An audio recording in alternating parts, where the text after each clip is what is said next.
Good afternoon, ladies and gentlemen, friends and colleagues from Siyaphumelela. It is my great pleasure to welcome you all to this afternoon session, and in particular to welcome Professor Ahmed Bawa, who is our keynote speaker today. Professor Bauer is well known to Siyaphumelela. He was the Vice Chancellor of DUT when DUT joined the initial 4 partners in the first iteration of Siyaphumelela, and the vision that developed during his tenure is deeply evident in DUT's Siyaphumelela approach. Aside from being the DVC at DUT the VC at DUT, and then the DVC at what I believe was then the University of Natal, Ahmed spent many years at the Ford Foundation, responsible for its African university strategy. He's now the CEO of USAF and an essential part of USAF's drive to being a major support for the leadership of all South African universities and in the development of the ongoing improvement in the higher education strategy for South Africa. As one can usually detect in any presentation Ahmed makes, he draws heavily on his training as a physicist. He never forgets that, but he also always draws heavily on his deep commitment to equity and social justice. So over to you, Ahmed, and we look forward to listening to your presentation. Thank you so much, Jenny, and I'd like to really thank you and Siyaphumelela for inviting me to do this today, and really gave me a chance to kind of think about, the big challenges we are facing. What I decided to do today, Jenny, was to reminisce for about 5 minutes or so, just about the part that you spoke about. But I also thought then I thought that instead of talking about a single kind of initiative, if you like, I thought that it would be good for us to talk about how we need to redesign the system to meet the needs of student success. I mean, because the universities really reside in a system, and the system resides in a kind of political economy. So I'll try and kind of just cover as much as I can and see how that goes. I'm going to try and launch this sharing now. Hope it works. Is that visible to you? Excellent, thank you. Thank you so much. Yeah. So again, thank you very much, and I hope that let me say good afternoon to everybody. And for those, I don't know if Bill is on the line, and if he is, then good morning to him and others. But it really gives me great pleasure to be at Siyaphumelela again, and these conferences have really become the signature conferences now, and thank you so much for inviting me. So as I indicated, just one slide, there's a lot of it, but I'm just going to quickly run through it. So I started my academic career at the University of Durban, Westville. Before that, I was a technician at the University of Natal in Pietermaritzburg, and then joined the University of Durban, Westville. And I thought that I would just mention about UDW that that the kind of the change in student demographics happened at University of Durban Westville long before it happened at other universities, and there was just no sort of indication of understanding at UDW at the time that it wasn't enough just to focus on access, but that you really had to focus on success. Right? And that was something which was really left to kind of departmental kind of innovations and imaginations and so on. And I have to say that that there were some really interesting kind of innovations taking place there, including the use of kind of multilingual approaches like to education. So we would have the big classes, with 500 students in it, and do the lectures, and then we would have these tutorial sessions, which were really the space for all of our kind of our kind of experimentation and so on. And I think that it was a time of great fervor and so on, because it was a time of great change, of course. But at the same time, clearly, kind of a lack of understanding that there was a need to ensure that that attention had to be paid to the issue of success. And so basically, if the departments didn't take any initiative, students would basically be left to kind of fend for themselves in the academic process. Then I moved to University of Natal in 1995, and there were magnificent kind of projects in place there. Really, the TTT program was one that was called a Test Teach Test program, and it was a fascinating program, to be honest. And basically, what it did was brought young people onto campus, and then subjected them to a test, and then taught, and then tested again, and did that repeatedly, and checked to see what the trajectory of performance was. And that was kind of seen as a kind of a mechanism to to identify potential, if you like. Clearly, there are huge questions about that, right? So, and interestingly, of course, the topics that were chosen for the teach parts were subjects that students had not been exposed to before at school.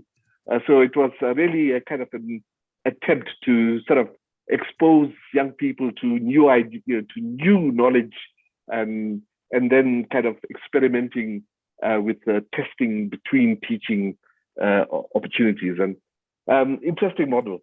Diane Grayson, I saw, is in the webinar. She was really the head of the Science Foundation program. In my humble opinion, this is still one of the best programs we've ever had in South Africa. The problem, of course, is that it's expensive. And at that time, of course, there was no subsidy for foundation programs. But, Diane can speak to this for hours. She was really heavily, she was the founder of it, basically. But it was really an outstanding program, really. And I worked I worked with Diane at the time, and was just always in awe of what they had done and were achieving and so on. And then there were these 4-year degree programs that were in place, and which were basically just 3 years spread over 4 years. So not very good design, I have to say. The idea was really to try and ensure that that students were given enough time to come in and to then kind of acclimatize, not be swamped in the first year and so on.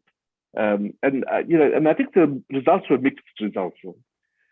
My first job when I got to the University of Natal as vice principal in 1995 was to address the issue of education development at University of Natal and to try and understand how to organize. And it was a really fascinating kind of. By the way, that wasn't my first challenge. My first challenge was to deal with the fallout from a Boom Shaka concert where there was huge fights had broken out amongst students and so on. I had to kind of investigate that. It was a fascinating kind of set of circumstances there too. But QED was the Center for University Education Development. And the question really was, just how do we organize education development at the university? And the idea of QED was really to kind of be a central facility. And when departments and faculties found that students were struggling, they would channel those students to QED. And then the QED would find a way of kind of supporting students and so on. And it took me 5 seconds to understand that this model was not the right model. And basically the big challenge was really to try and get the faculties and departments and faculties to understand that the responsibility for student success really lay with them, and not with a center at the university. And so that was one of the big challenges we faced, which was to kind of in some ways actually disaggregate the QED. A part of it became a quality promotion unit, but the rest of it was really kind of integrated into the faculties, so as to provide, to ensure that there was a provision of support to students in the faculties. Now, of course, the key change there was that there was a need for culture change, right, in those departments and faculties. And that wasn't necessarily achieved simply by this kind of act of, this administrative act, if you like, that there was a whole process of trying to understand how to change the culture of those departments and faculties to change the way in which they dealt with the needs of students who were in need of help. The Unite program was an engineering program on the Durban campus, And I hope there's nobody listening from that program, but from my point of view, the least said the better. It was like it was successful to some extent, but there were also some strange things about it. I hope there's nobody listening. And then of course, there was a whole lot of staff development work via courseware development. And here, somebody else who's on the webinar, Alan Amery, was singularly involved in this. Absolutely fascinating kind of project, I have to say. And lots of people sort of graduated with master's degrees through this program of staff development. But so the university essentially gave people a sabbatical of 6 months or something like that to try and get through their master's degrees. But in that 6 months, they had to create courseware. Of course, this was Alan's passion at the time and so on. And then finally, just the whole issue around at the University of Natal, I'm talking about, this was long before Siyaphumelela and so on, the idea of using data as a basis for informed policy making. And that was, again, highly automated with the technology of the time and so on. And so there was some basis for kind of evidence-based policy making. And then I spent time at Hunter College at CUNY, at City University of New York, and basically the sink or swim. And the thing that really amazed me was the tenacity of the students. Like a significant part of the students at CUNY, at Hunter College, were from the community college sector, and they came there with passion, and they really kind of had tenacity, and they would be knocking on your door every single moment. I mean, you were at the office there, and then there were some experiments with technology and so on. So there's a whole lot of other stuff I could say there. I was actually associate provost there for curriculum and student success there. And then, of course, Durban University of Technology, with the Center for Excellence in Learning and Teaching, with staff development, rolling out of the LMS and so on. And I'm sure there'll be colleagues on the webinar who are there. They did an excellent job. And then the responsibility, it was interesting at DUT from my point of view, just to see the extent to which the responsibility for student success have really been embedded in the faculty. And I think we have to thank Thandi Gwele for that, who just really kind of buckled down and really got the departments and faculties to take on that responsibility. And of course, that led to culture change. So there was an interesting process leading to the development of graduate attributes, which were kind of approved by the Senate and went to council and everything. And that kind of was an important step, because what it did was provided us with a kind of, not a template, but with a framework around which to think about curriculum, think about teaching and learning, and so on. Very interesting kind of approach. And then, of course, while I was there, we engaged in the development of a new strategic plan. And it was in that process that we focused in on this idea of placing students at the center of the organization, understanding that that was the key purpose of DUT. And that became something that has continued at DUT, and it's a big part of my talk today. Now we've had two kind of really substantial what would you call it, sort of disruptions, right? I mean, I'm not talking about disruptions as in technological disruption, but two major disruptions. The first one was 2015, 2017, fees must fall and roads must fall. And I think that, there's a whole range of lessons there. And of course, the key issues were, free education and decolonization. But if one looked, underneath all of it, there were some other questions that arose.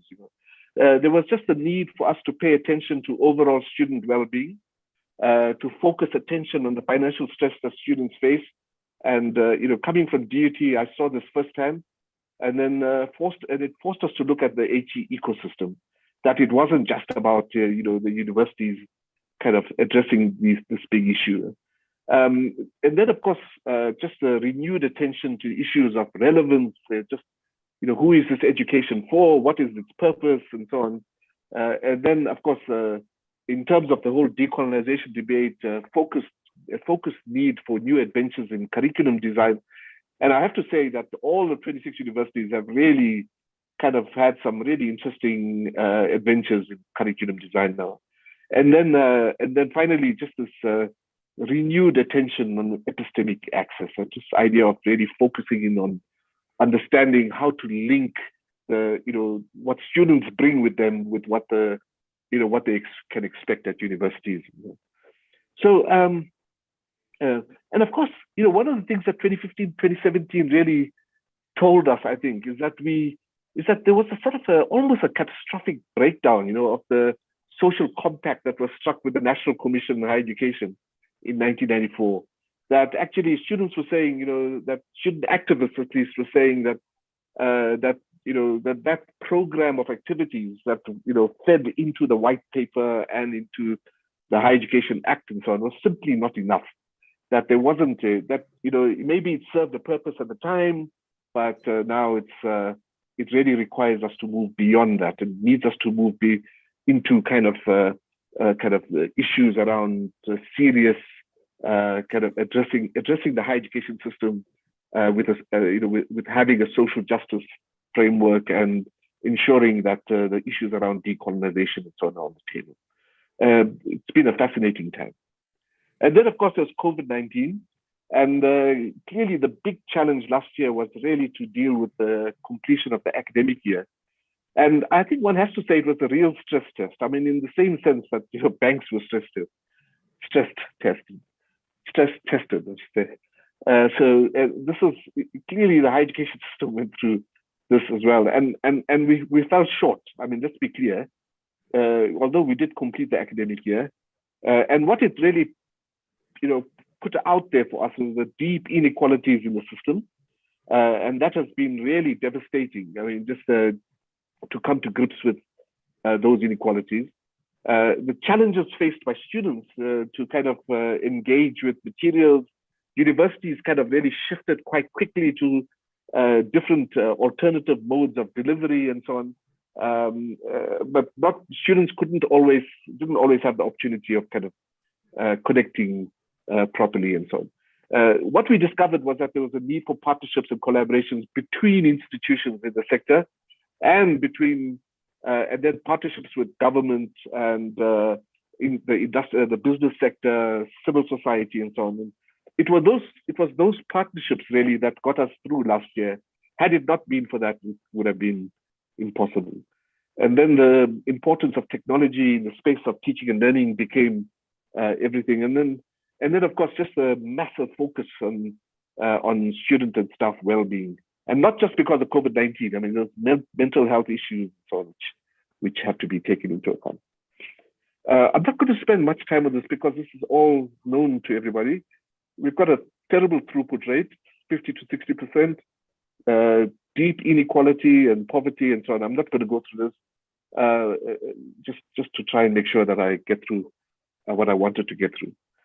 So the question is, what are the underpinning ideas, right? If one talks about student access and success. So, this might seem a bit political, but I think that we have to understand that this is basically a social justice issue. That, students who come from the middle and upper classes will kind of sail through universities, no problem. We have a serious responsibility to ensure that when students come from working class and poor backgrounds, that it's not just about getting them into the door, but it's also about getting them through the degree or through the diploma or whatever the case might be. We have to understand that this contributes directly to building a more equal society. We have to be sure to understand that there's a need for the sector to be more efficient and effective. We don't live in a society which is flush with money. We have to constantly be arguing for money. And of course, the one thing that gets thrown at us all the time is that the university system is not effective and not efficient. So that's a critical issue. And we also have to be sure to understand that this is important for the economy, and that we have to really understand that the issues around access and success are tied to these big national issues, if you like. And of course, at the more social level, it enhances human agency, it improves our democracy and so on. It contributes to creating new cohorts of intellectuals, which any kind of serious democracy, any complex democracy like ours requires. And we need new cohorts of intellectuals at all times. And and we have to think of access and success in that way. And then thirdly, the third category is really to think of students as whole individuals. They are complex individuals, and that we have to think about them as we have to think about their development when they are with us in terms of their social development, their emotional development, and the intellectual development. That is not just about them passing their degrees, but that it's also about them maturing as young, active, engaged individuals in our society. And as I said earlier, it's really about placing students at the center. So I want to just return to first principles, right? Because I have to keep reminding people about this. And I think, for me, it's almost like self-evident, but I might be wrong. Okay? So universities are social institutions. They are created by society to provide society with a number of outcomes. And so they're not just kind of nice to have institutions. They are created by society for a purpose. They are special because they are knowledge-intensive institutions. They really are kind of expected to work in this domain of in this terrain of knowledge. They produce knowledge, they disseminate knowledge, they build experts, they apply knowledge, and so on. So they are knowledge-intensive institutions. But they are knowledge-intensive institutions in a special way because there are other knowledge-intensive institutions which are different, right? Universities are not like the CSIR, like they're not like Science Council. They're not like CERN in Geneva, which is like a massive kind of knowledge-generating place. No, they have students, and that is the critical, distinctive characteristic of universities. They're knowledge-intensive institutions, and they have students, and their primary purpose is to build kind of young people as active, critically engaged citizens, to develop professionals, intellectuals, and experts, and to graduate active participants in the economy. And all of this is necessary for any multi-layered, complex political economy as our societies. We need these graduates. We need them. We need good graduates because that will contribute to the development of our country. And then, for me, one of the first principles has to be this idea that we must understand who our students are. There was a time when our universities, especially the historically white universities, there was a time when the student came to the university, it was completely well known, what they had read at school, what they were reading outside of school, what sport they played, how were they accessing information? All of that was well known.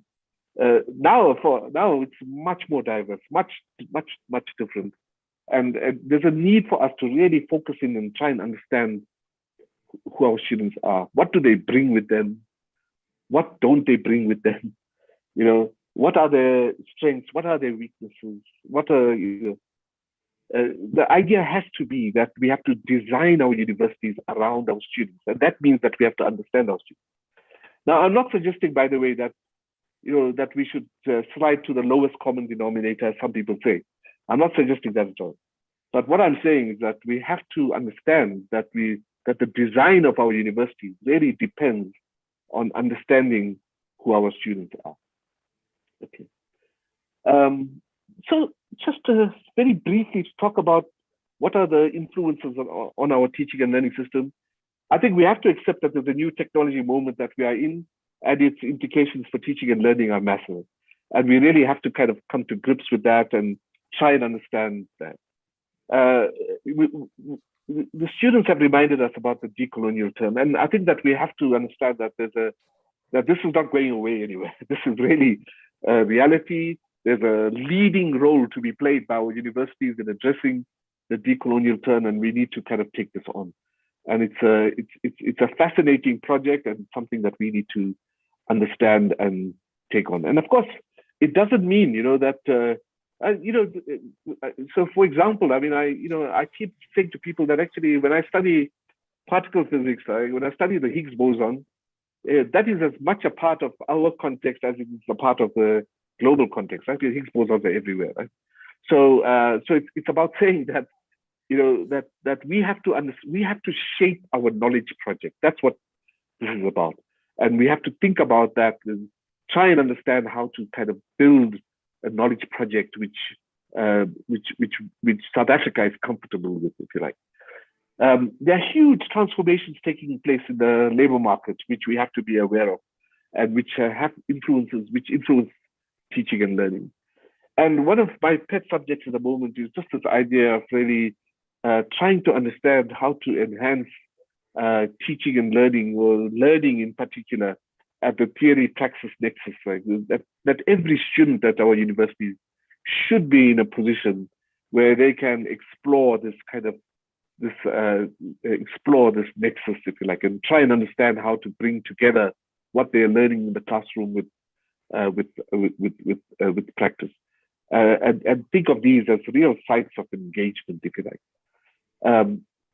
And then just to say that we really need to try and understand how to listen carefully to student voices, and not just the SRC voices, but the voices of the students in the faculty boards and in the faculty structures and other structures, and try and make sure that there's a careful listening to students and ongoing listening to students. And the last point I want to make is that we have a daughter who's a lecturer at university now, and when I think about her teaching and learning and mine, I love teaching and learning. I mean, just teaching at least. When I was, I felt that teaching was fun. And I think that there's a responsibility for us to really return teaching to fun. To really to try and inculcate in young academics this passion for teaching, because it's such fun. So there are four layers of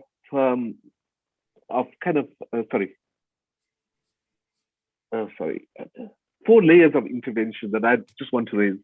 First of all, at the system level, I think what we've learned from COVID-19 is the need for us to really think quite hard about national digital teaching and learning platform, kind of just the one that really services all the universities and the colleges, and to make sure, in fact, that digital teaching and learning platform is not just, is aimed at everybody, that students have access to, data and connectivity and all of that, but that there's a systematic approach and a national approach to this. This is going to be easy, but we've raised this with the minister, and we're hoping he showed interest, and so we need to pursue this further, it seems to me. And of course, this will also help if we start thinking about collaborations between institutions and so on, co-teaching of programs and so on, so it'll help with that as well. We have to understand that teaching and learning is an expensive business, and we have to make it clear to government, that actually that there's a need for us to ensure that there's enough funding for teaching and learning. And this is an ongoing battle, of course, right? And what I would like to just add here is that, that we have to think quite hard about the fact that those institutions who have the least prepared students, whatever that means, least prepared students are the ones that need the most money for teaching and learning, because that's where there's a need for intensive engagement and so on. Of course, the current funding system doesn't work like that. So that's something that we have to take up. The next thing I wanted to mention was that we need to also establish a set of shared services platforms. For example, just setting up a shared services platform for administrative systems, for journal procurement, you name it. There's a whole range of things that we should be doing together instead of doing separately, and to really try and understand how to build that, those shared services platforms in a way that is supportive to all 26 universities. And then, of course, most importantly of all, we need an effective and sustainable student funding system. Our current funding system just doesn't work. Now, of course, I'm not suggesting that this first doesn't do a decent job.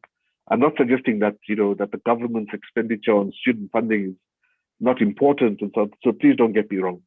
But we really need a student funding system that that ensures that young people if they are admitted to a university, have the financial kind of wherewithal to kind of really get on with their studies and not to end up in debt and so on, as we are seeing at the moment. At the moment, student debt in our system is about 15 billion rand, and that's real money. So it's a really genuine challenge for universities and students and their families. At the institutional level, it seems that we really have to redesign our institutions for student growth, student development, and so on. I'm kind of really deeply aware, of just how important it is for us to create sort of, what I call enabling learning environments that resonate with our students, that they're not like, alienating, that they're carefully designed. And I don't mean just the architectural design, of course, that too, but also the design of the kind of the support systems and all of that. And then we have to align institutional culture with student development. And what I mean by that is that we have to understand that students spend, that much of the learning that goes on in universities doesn't happen, in the classroom. It happens in the broader context, and that there's a need for us to be clear that institutional culture is supporting student development all through the way, not just about what's happening in the classroom. As I mentioned earlier, this idea of make teaching fun again, and I'll come back to that in a minute. And then this idea of particular attention being paid to what I refer to as a second curriculum. And this is really about saying that universities should very concretely and purposefully design the second curriculum to expose students to the kinds of teaching and learning and so on. I mean, the kinds of ideas and so on, or the opportunities at least to develop critical skills outside of the classroom. And that's something which needs to be properly kind of constituted. And then, what I mentioned earlier is just to develop the capacity for evidence-based intervention. And of course, that's where Siyaphumelela comes in, and other initiatives like Siyaphumelela to kind of really provide universities with the ability to kind of really support interventions in an evidence-based fashion. At the program level, the whole issue around epistemic access remains critical to me. And it seems to me that it's really important to create the missions, right? So in other words, saying, if students come into the system and they come into a place where there's a kind of vacuum between what they come with and what they meet on the first day in the lecture theater, that's already like a major issue. And so it seems to me that we have to deliberately shape curricula and so on to actually ensure that there's a meshing. And of course, that's where, the whole issue around understanding our students, understanding who they are, just understanding what they bring with them, just really understanding what their strengths are and so on. That's where that comes in. I spoke about the theory, praxis, nexus earlier on. And then it seems to me that one of the things that universities should do in a systematic way is engage employers and industry and other, not just industry, but other employers as well, to try and understand how our programs are kind of matching with the needs of the labor market and so on. I was so impressed when I got to DUT to understand that every single program at DUT has got an industry advisory board. And I didn't usually attend those meetings until and unless there was some major issue with the employers. And that happened from time to time. And I'm sure that Professor Njemu is doing that now too, that when there's a big challenge, you kind of meet with industry and so on. Yeah. So just some last thoughts, Jenny, and then I'll stop, which is, I've said this 3 times now, let's make teaching fun again. Let's really build a kind of, build a passion for teaching again. I mean, we have to remove the burden of this crushing managerialism and and bureaucracy. I mean, I think that, and of course, this is tied. It's tied to this new liberal framework that our universities find themselves in now. It's all the reporting and the auditing and all of that. That's all part of this. So I know all of that. But the question is, can we first of all push back at that to some extent, But can we also then start thinking about how to kind of use technology better, so to kind of really produce the kind of data that is required? But it does seem to me that we have to move away from this. I'll repeat it again: this burden of crushing managerialism. It is a serious concern. And then we have to address the idea of the transition from school to university. This is something which is deeply problematic. I just, just a very personal sort of anecdote. When I went to university, I didn't have a single conversation with my parents about university. There was not a single conversation. When I think back now, I just wonder, like, I'm sure they were thinking, what were they going to say to me? Because they haven't, they had no idea what was going on at university. So it seems to me critical that we understand what students might be experiencing when they come to university. Try and understand how to ensure that this transition is a critical element. And by the way, NSFAS is critical in this, that this idea of university, students coming to university and then, spending 3 weeks or 4 weeks before getting their first kind of allowances, like, just is mad. That needs to stop. Yeah. And then finally, not finally, but we have to invest in teaching and learning. We have to systematically listen to students. And when I mean systematically, that it shouldn't just be through, listening to the SRC during the big fights, but to systematically have a systematic approach to listening to students, and then to build a capacity for evidence-based intervention. And again, I think that's critical. And now, of course, with technology, it becomes more and more possible for us to do that. Thank you so much. I hope that was useful. And really thank you very much indeed, Ahmed. Yes. I think you would have been really proud to have heard University DUT's presentation this morning on Siyaphumelela and the extent to which the students sat in the very center of that which they are doing. So thank you very much indeed for your, yes, and digging back into your history was extremely interesting to remember all of those interventions in their very early times. So we have a little bit of an opportunity for questions and answers. I do see that there are 3 questions in the chat, so I'm going to deal with those. If you want to put up your hand, please do so, and one of the support people will tell me that that's what you've done, and you'll be able to ask your question. So the first question comes on the student funding level. How do we address the issues of N+1 funding years, when we are all too aware of the psychosocial issues of students? The pandemic has added to the problem, and yet there's no review of the N+1 funding rule, which will place students at risk by the end of this year. It's an example of a policy that does not take into account what is happening in the ecosystem at a given point in time. Yeah. Yes. So let me just say, we've raised this with both with the department and with NSFAS. NSFAS, of course, really depends on, it's really a departmental decision, right? Because it's tied to the whole issue around sustainability of the funding model and so on and so forth.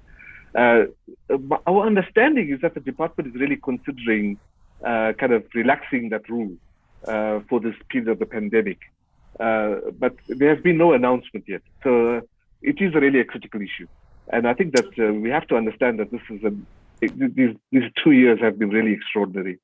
Not just extraordinary, but devastating as well. Yeah. So I think we just have to wait for the department to make some statement about that. Thank you very much indeed. The next one is from Naren Bajnath. Thank you for a provocative and illuminating presentation, Ahmed. Universities have changed very little in structure, form, and purpose for the better part of the past millennium. At the current conjuncture, we confront enormous shifts in politics and economics globally. The costs of higher education, the chat is in the way. The costs of higher education are rising to unsustainable levels. Funding declines, disruptive technologies have had us scurrying after their promise. Some have prophesied that there are fundamental and unimagined changes in higher education in the offing. Aside from the required layers of change you have identified, how do you envisage the fundamental structure and form of universities changing in the future? There's an easy one for you. We can have another conference on this one.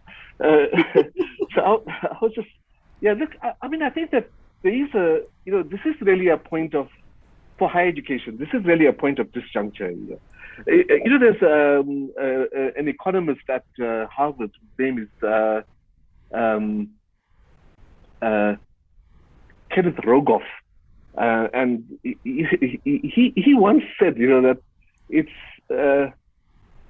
so interesting to see how universities have contributed to the disruption of industries like, I'm just taking some examples now, like the fuel industry or energy industry or the taxi industry and so on, and universities have been central to that. He said, wouldn't it be nice if universities disrupted themselves? So I think that we are at a point, of disjuncture now, where a point of disruption, I think, where we can start thinking about these things in more effective ways. Now, I don't have the answer to Naren's question, but what I am aware of, two things. I don't think we can do away with the physical university. I don't think that that's possible, because the physical university is really where where citizens are kind of created. And I mean, I'm really exaggerating this, but bringing young South Africans together from different parts of the country, together with students from other parts of the world, is really important, because that's where there's a whole range of socialization and growth and development that takes place there. So I'm not one for kind of saying we don't need the physical university anymore. But do students have to be at university for 12 months in a year? That's an open question for me. Can we have a rotating system? That's an open question for me. So I think that this is indeed an opportunity for us to really rethink this. And what I would say to Naren is maybe we need to kind of really start a conversation about that. And by the way, there's a lot of thinking. Yeah. Thanks. Yeah. Okay, thank you. There's another question here from Minchi Chabangu. Prof, your focus is really eye-opening, the contextualization of the focus of access and success. How can we create systems that enable an inflow of capital in institutions to enable access and success for excluded groups? The impact of globalizations on our knowledge economy and how we can capitalize on our problems as solutions. Yeah, no, this is a really big challenge. I mean, I have to say that we are deeply worried about the sustainability issue. I mean, I'll just give you 4 little examples, right? So not little, but 4 examples. So one is we've seen a cut in subsidy over the last 2 years. This is likely to go down again this year. We've seen a cut in tuition fee income, because the tuition fees have been capped now. So that has gone down. Thirdly, we've seen a cut in research funding. DSI took a 20% cut last year, taking another 20% cut this year. And then finally, the issue around international funding has declined. So we are very worried about this, actually. Now, the question for me is should we be thinking more kind of expansively about third stream income and so on? Well, we can do that, but I think we have to understand that actually not all universities are going to be in a position to really get on that bandwagon, because so much of it depends on having capital for investment and so on. So that's again a very big challenge for us. So let me make one point, I think, and that is that one of the things that we really have to think about is for all universities to begin to really grapple with this idea of understanding that the student base is not necessarily just the students who come from schools, right? I mean, who are school leaving, but that we have to think about people in work, people who can only study at night, so this whole issue around lifelong learning seems to me to be an opportunity, like, for universities. Now that, especially with the technology changes that have occurred over the last year or so, this should not be restricted just to certain universities. So that's the one issue.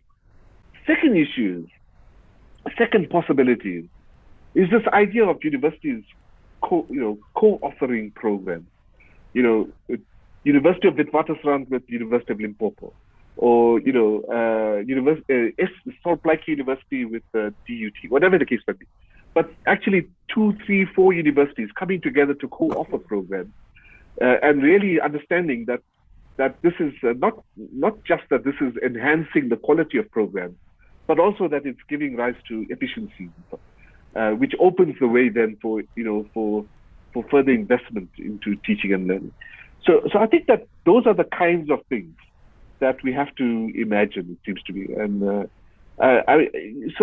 what I would like us to shy away from is this idea that we are all the universities are going to be like University of Cape Town.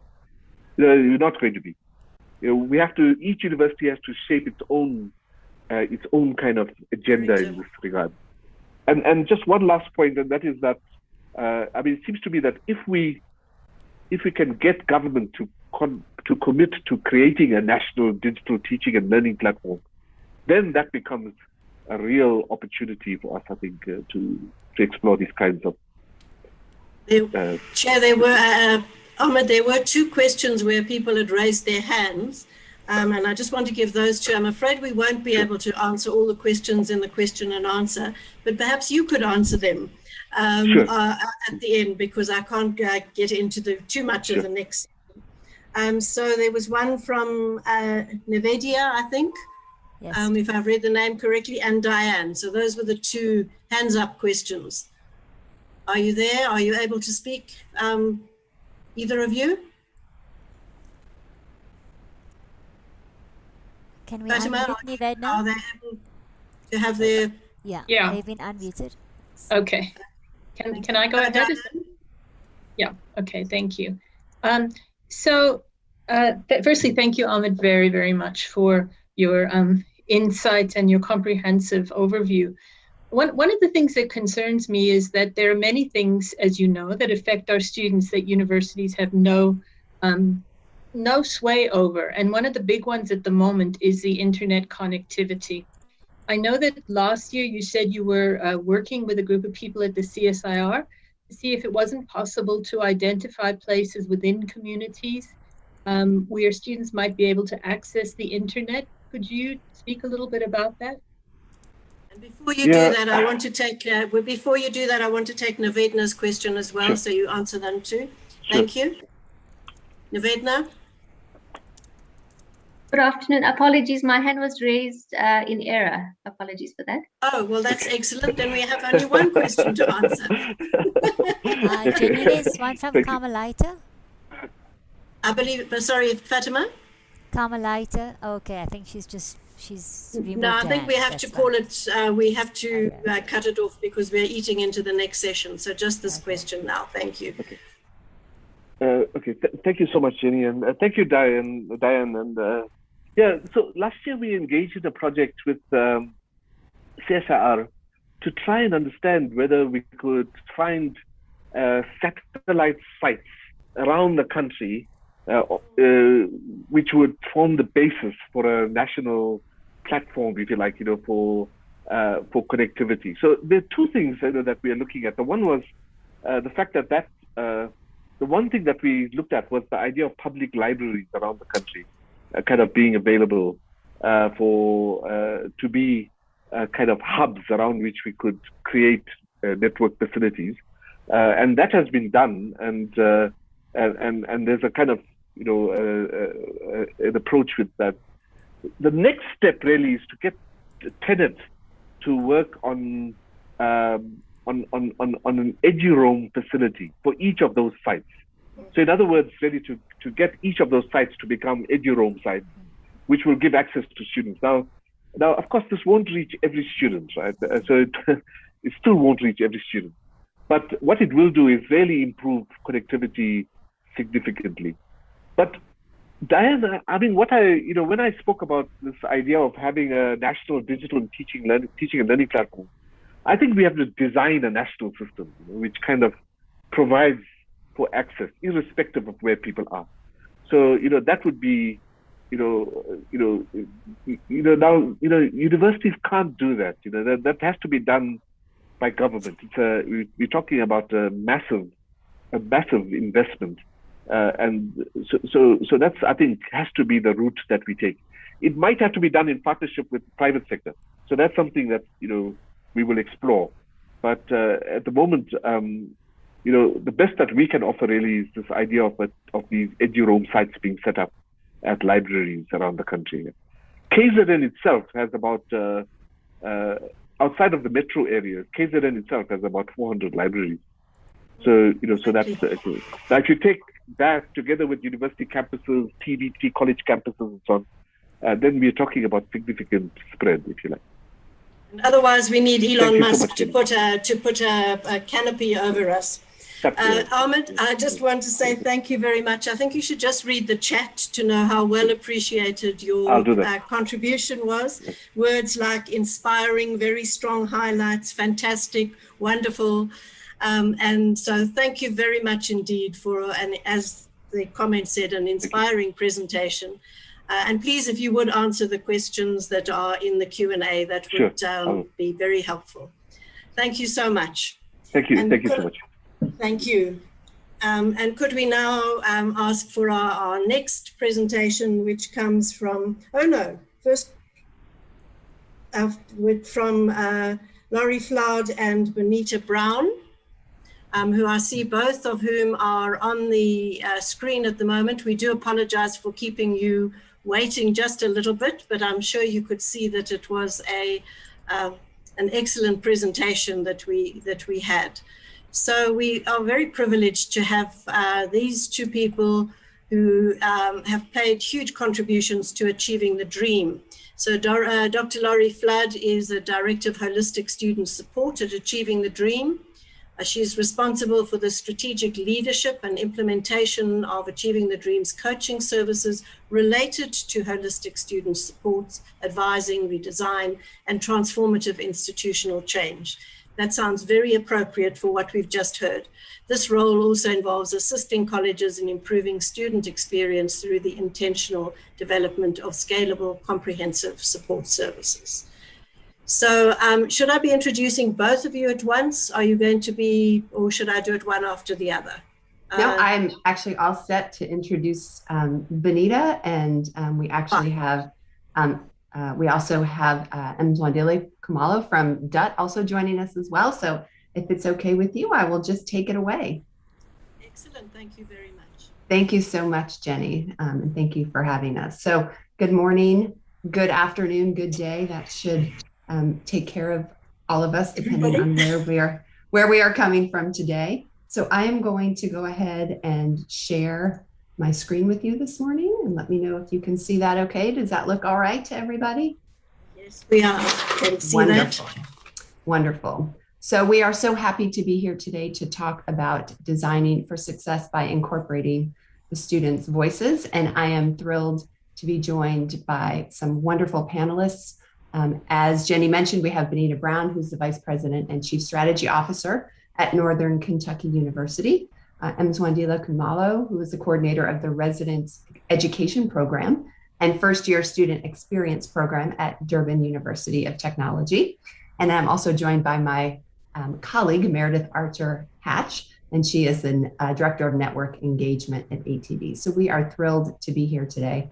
And we have a brief time together, so I'm going to go ahead and jump right in. We've got some great information to share. So we are going to spend some time together today talking about designing for success by being inclusive of the student voice. And when we are designing equitable interventions and programs for students, as Professor Bawa just mentioned in his inspirational presentation this morning, it's really very important that we know who we are designing for. And so we will be sharing with the universities a guide that ATD has just put out. It's called the Know Your Students Guide, and it will be shared, and it's an excellent new resource to help colleges through this process. So it's critical that we know our students beyond the data points, and we work to know them as unique individuals. And this actually really, what Sean Harper said yesterday in his plenary really resonated with me, as he mentioned that we should not solely rely on limited data, as it can create for us what he called an incomplete understanding of our students and their experiences. And so you may have seen this diagram before when our president and CEO, Dr. Karen Stout, visited in 2018. But it's an excellent reminder that student academic achievement is not isolated to the maths, sciences, or language ability only. Instead, academic achievement is also impacted by personal lived experiences, beliefs, preparation, access to health and learning resources, and the financial resources of the student's family. So if at our universities and our colleges here in the States, if we're developing an intervention, new structures or processes, it's important that we understand that students start from different places, they bring different experiences with them, and they need different types of support. So it's important to include their voice in the design of the structures and the policies, the programs, and interventions at our institutions. And so one way to do this, to actually center the student in your design process, is to use the design thinking process. And we call this, sometimes you'll hear us call this the student-centered design process.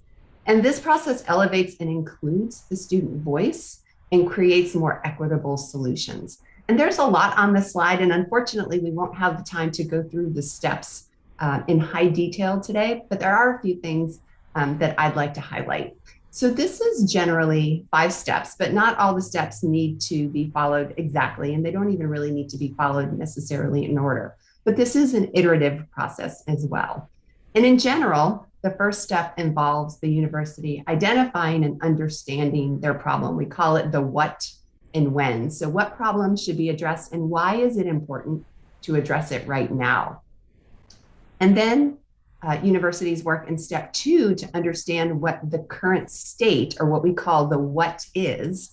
So understanding the current state of that issue or that problem is on campus, and really work to understanding the root causes. And after the university knows what needs to be improved and understands what the system currently looks like, then they can brainstorm solutions in step 3, and we call that the what if step. And that should include, that step should proceed with broad participation from stakeholders across the university. And then the 4th step involves taking all of those wonderful ideas that were generated in step 3 and selecting the best options using priorities, timelines, constraints, good design principles to help universities determine what solutions will work best at that time in their context for their students. And then finally, in the final step, the university team can test different prototype solutions. I think step 3 and step 5 are my favorite. They're by far the most fun. And so step 5 is a low fidelity prototype testing step. And this is where universities can try out different things to understand the impact of their proposed solutions on their students. And so I know there's a lot on this slide, but one thing I do want to highlight is the number of areas where the student voice is included. The student voice is required to help identify and understand the problem and to help brainstorm, select, and to test solutions. So it's imperative to include the student experience, the student perspective, and the student input to make sure, and their feedback, and make sure that we're using what we ask for to ensure that this process creates interventions and solutions that serve the students well. And one other thing that Sean Harper said yesterday really resonated with me. And he said that if we are going to try to understand better what's happening on our campuses, including the student voice can help provide what he called the explanatory undercurrents that can lead us in the right direction and will create solutions designed for the students that we serve.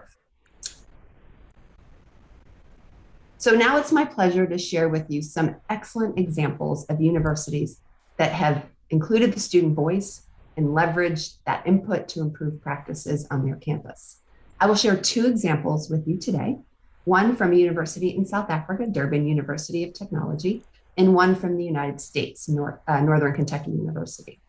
I will start with Durban University of Technology and let them tell you how they included the student voice in their strategic planning implementation and their intervention design.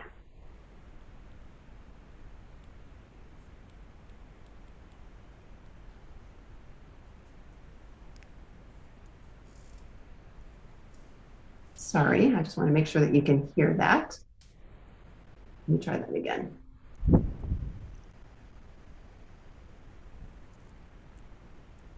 Okay.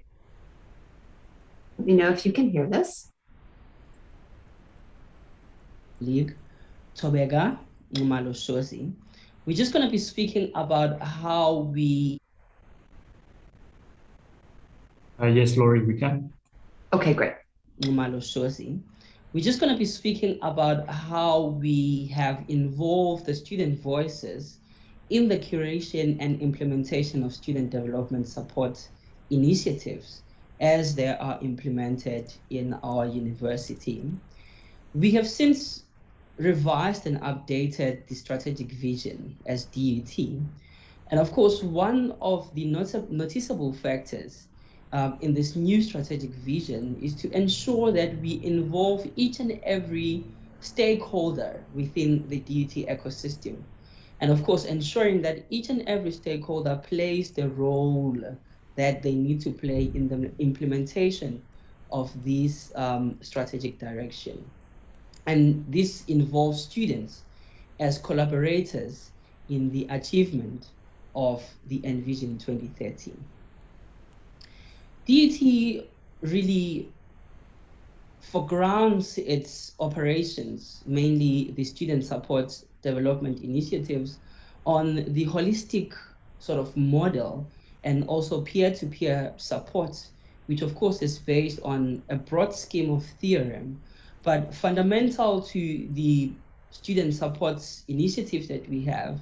We want to ensure that we inculcate a culture of accountability amongst our students and also position students as co-creators of their own experiences, growth, and development. How are we recruiting students and how are we involving the student voices? We want to ensure that right from the curation, students are actually involved, and we do so under the notion of nothing for us without us. We want to ensure that we embrace diversity through culture, sexual orientation, race, and economical background. And we also work very much also with students with disability as well, which mainly may easily be or fall in between the cracks. We work with student leaders, such as the SRC House Committee, Resident Network, clubs and societies, class representatives, peer educators, and tutor mentor advisors as gatekeepers to the cohort of students they represent. But the other important thing is that we don't expect the students to come to us because we know of the academic anxieties. We know of the issues of self-esteem that students have to deal with as they are coming into the university. So we use platforms that we have in the university, such as the learning management systems. In our case, we call it Moodle. But also we have a number of orientation helpers and also mentors who are working with students via social media through WhatsApp and many other platforms really where students are actually comfortable to engage with one another. And this actually has allowed us to create a network of communication with the students through all the existing representation of students across our university. A little bit of data on the projects that we have done and the responses that we got from students. And of course, this would be the first virtual integrated institution-wide orientation for first-year students, where we really were concerned whether we were able to actually meet the objectives of the initiative. And some of the thematic data from the students where they were reflecting to us to say what sort of other initiatives would they want us to implement as the post-orientation activities from what they've already learned. And this year, for the first time, we actually had an orientation that was segmented into 3 phases, where we had the pre-orientation phase where we were educating students on how to log in to the different platforms and also showing them a little bit of a virtual tour. And then the orientation phase where all the departments were then going through the array of services that they offer. And then post the orientation, we actually ask students what sort of initiatives and what sort of questions do they have. And from those questions and concerns that students had, we then designed post-orientation programs where we were then engaging with the students and inviting departments to respond to the questions that students actually had. Another example would be the curation of the Siyaphumelela We've Got You. In actual fact, the actual name came from students, and we actually involve students in giving us the activities that they would want us to implement as part of this holistic student support initiative, and what sort of understanding do they have of the project itself and how they think the project can actually be shaped. And from the pictures that we actually included here, you can see that we even involved students living with disabilities, because as I said earlier, sometimes they actually fall in between the cracks. Further examples where we were engaging with staff as well, who would be the task team that is responsible also for the curation of Siyaphumelela. And one of the members of the task team is a former SRC representative. Other projects such as Moving the Middle initiative, where we are looking into academic supports that will help in moving students who are stuck in the middle. This could be because of them being differently prepared or because of outstanding modules or whatsoever really that keeps students stuck in the system. So we also went on asking students what sort of help, what sort of initiatives or what sort of activities can be implemented to make sure that we actually help them navigate and move and progress to other levels of studies. One last example would be the Vuna Leadership Academy, where we were asking students what sort of benefits do they think they would develop or that they would gain from the initiative. And some of the students were actually talking about leadership skills and also changing their minds so that they are ready to enter the workspace. And also some were talking on the level of thinking capacity, and campus culture as well came out a lot. And we also saw, as we were engaging with students, that some were also even reflecting on the DET graduate attributes, such as being a critical thinker. So this basically would be some of the examples of the initiatives that we have and the ways through which we are engaging the student voices in the curation of student support programs through the peer-to-peer support or through student-led initiatives. Thank you very much.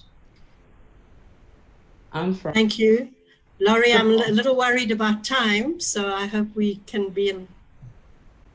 If Absolutely. I give you 5 more minutes, if okay, thank you. But if we finish it, I know we started you late, so if you have 5 more minutes, that would be great. But okay, thank you. That's great. So I will show the next video actually instead of this one, because I would like you to hear our highlight from our panelist Bonita Brown talking about how they incorporated the student voice into their strategic planning process. Hello, my name is Bonita Brown. I'm the Vice President and Chief Strategy Officer at Northern Kentucky University. One of the most exciting parts of my role is to lead the university in strategic planning with a plan called Success by Design. Success by Design is unique in that it is a framework that is singularly focused on student success. The video you just saw showed the metrics that we will use to track our efforts towards student success, always keeping the students in mind. We plan all of our work around 3 pillars: access, completion, and career and community engagement. In every step in developing this plan, students have been in the forefront. To lead the work across campus, we created a core team consisting of faculty, staff, and students. As we built the framework from the ground up, we went to students directly to get input about the needs and concerns. We walked around with pizzas, we infiltrated classrooms, we organized open forums, we put up whiteboards where they could provide feedback. And I think that was my favorite. We called it Whiteboard Wednesdays. For Whiteboard Wednesdays, we posted one question each Wednesday and put them on whiteboards all across the campus. We provided markers and had students standing by the charts to solicit input from students as they were walking by. Most importantly, as I mentioned at the beginning, we offered pizza to get them to answer the questions. Food always works. We asked questions like, what do you like best about NKU? What is one thing you wish NKU would change? What services do you wish NKU offered? We then took photos of those responses on the whiteboard and shared them with the core team as they worked to develop the framework. We also talked to faculty, alumni associations, local P12 schools, our community college partners, regional businesses, and local nonprofits. Everyone had a voice in the process. One of our anthropologist faculty members even utilized one of his classes to assist us in this process. We asked him, what if you did a project with your students to collect information about the barriers that prevent students from graduating at NKU? He agreed to take on this task and work with his class to develop a research plan, developing human subject protocols, and got all of that approved. The next week, they were on campus asking students to free list their barriers that they face in completing their degrees. They then created a questionnaire based on what we learned and sent it to every student on campus, which got over 600 responses. Their analysis showed the severity and frequency of different barriers, and we were able to present it to the campus within a month. This became one of the sources of the community input for the strategic plan. As the work moved forward, we wanted to be sure to keep our students engaged. We hosted an innovation challenge where we offered funding to groups that submitted the best student success ideas. This was open to all faculty, staff, and they were encouraged to incorporate students into their projects. To our surprise, we received over 300 entries, and most of them included the student voice. We then invited the top proposals to pitch their ideas to the campus, and again, we were amazed at how many students were invited to present alongside the faculty and staff. We even had 2 students that served as judges for the competition, and the winners were announced by our Student Government Association leaders. As you can see, our strategic plan is truly focused on student success, and we have worked hard to ensure that the student voice is at the center of our work. And we're not done. We will continue to engage our students in this work. In fact, I plan to work with a marketing class to assist me in developing a communication strategy specifically for students, all about success by design. I also have a graduate student and an SGA president on my advisory group as we continue our work on success by design. The student voice is very important, and we will continue to include that voice in the work of success by design. Thank you. Great. So I'm going to stop sharing my deck. I want to thank our panelists for sharing their videos. And I think we might have just a couple minutes for questions. No, you certainly have. We've got 7 minutes for questions. Oh, wonderful. I did stop you, I start you too late, so it's only fair that you have a little bit more time. So questions, and again, you can raise your hand or you can put the questions in the question and answer. The moment the question and answer is not, there's no question there. Are there any hands? Because otherwise we could move ahead and have Meredith do her bit if she was going to be doing something. Yeah, we don't have any raised hands at the moment. Okay.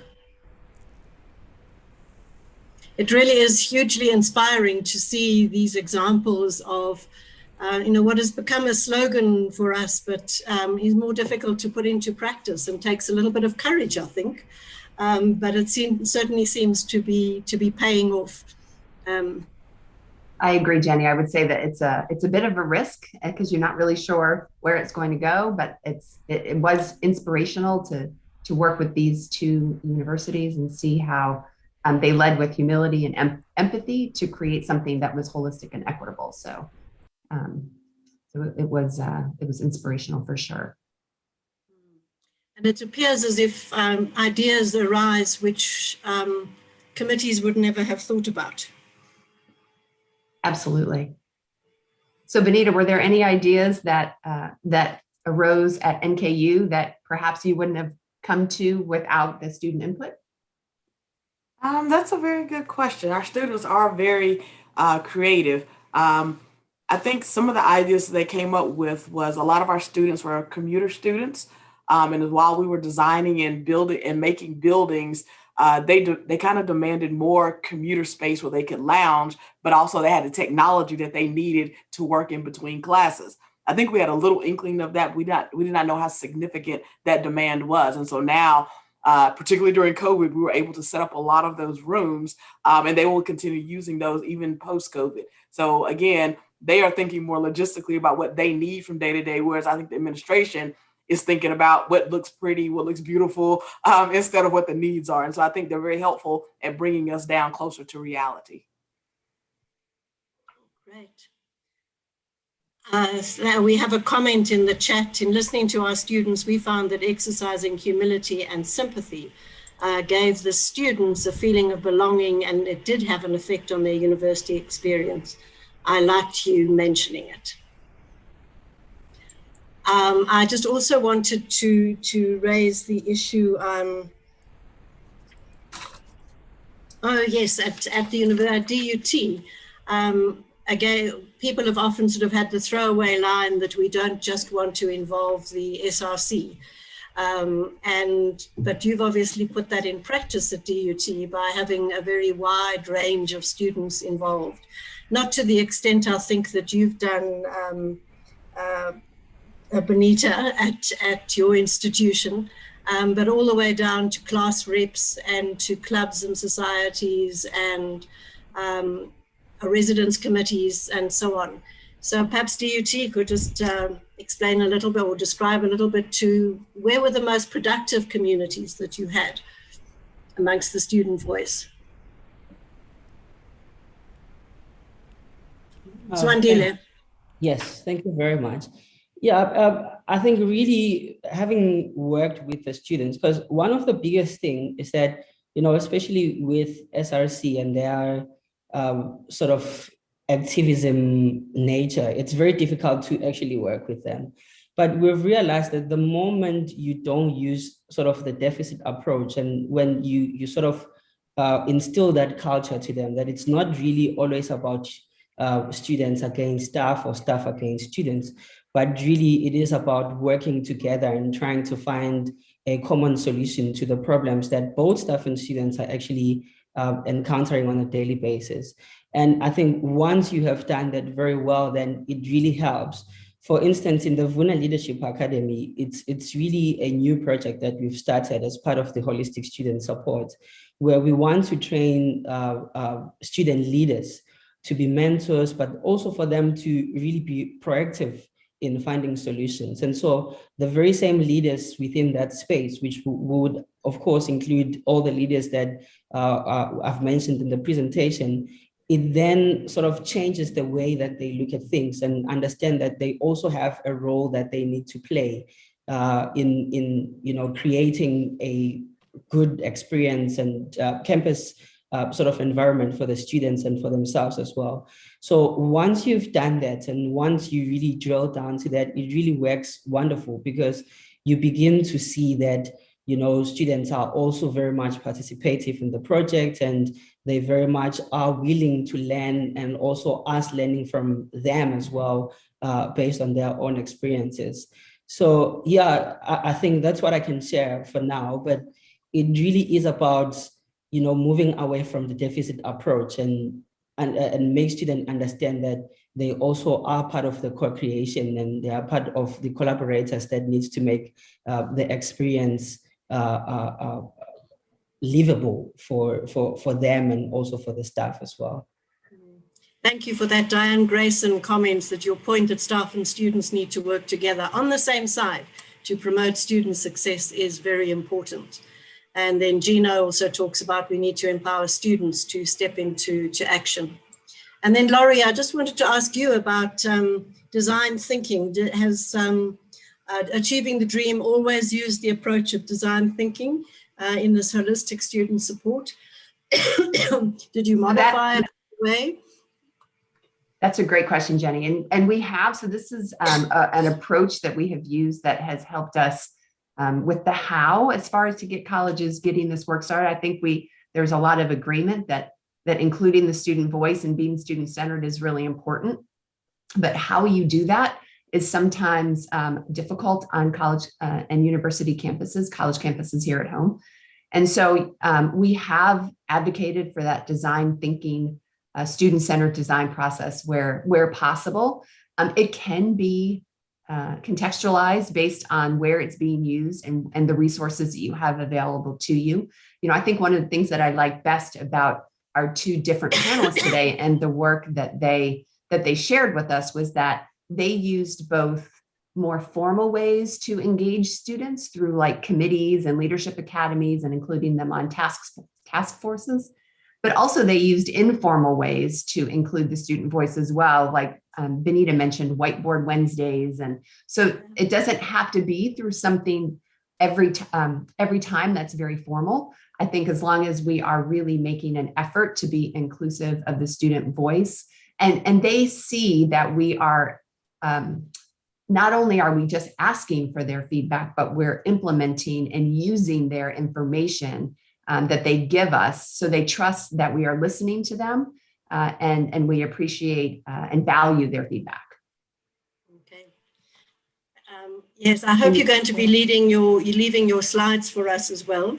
I will, we do have a service at Siyaphumelela, which University of Cape Town is offering, which is on design thinking. I'm not sure that they entirely had this specific use of design thinking, but it would be good for us to try and integrate the two, this particular subject, if you like, of design thinking with their more general approach. Absolutely, and we can share those resources. Bonita, was there one thing that I saw you unmute your mic? Was there something that you wanted to add about that? Yeah, just as a final note, I will add that this is a culture shift for the staff. I think a lot of staff are hired to do their job and they don't think to use the student perspective. And when they're planning for what makes their job easier for themselves. And so we had to do a culture shift and say, we have to do what's best for the students, even if it makes us a little uncomfortable. So our design thinking, our success by design has helped to shift our culture and how we think about our own work from day to day. Thank you very much. And Laurie and Meredith, are there any last words? I think Swandila's had a last word. Any last words before we close? So I would just add that we will share some resources with you on design thinking. We have a case study from Northern Kentucky University that we will share as well on the work that Bonita has done at her university. And we will also share the Know Your Students guidebook. We will share all of that with Alan so he can share that with the universities. Meredith, anything to add? Yeah. Meredith? Just for me, we're so pleased to share the work that's happening in the United States and our thinking with you, and really value this partnership. So thank you. Thank you. And we so value it as well. So far, it's largely, well, not entirely, but a lot of it's been around coaching, but it looks as if there are new steps for us to take in this partnership as well. So thank you so much. So to Laurie in particular, and Bonita, and Swandile and Meredith, thank you very much indeed for an extremely interesting session. And I think we're now going to have a sort of very short break before we have two more presentations. So I do think I need to give everybody a break so we can stretch our legs, because we have two partner-ins presentations, one starting at 4:30 and then after that at 5 o'clock. And that is the University of the Free State and Nelson Mandela University. So we look forward to those. But in the meanwhile, thank you again to the presenters and enjoy the little break that you've now got. Thank you. Bye. Thank you, Jenny. Bye-bye.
Great, it is 4:30, and I see Francois on standby.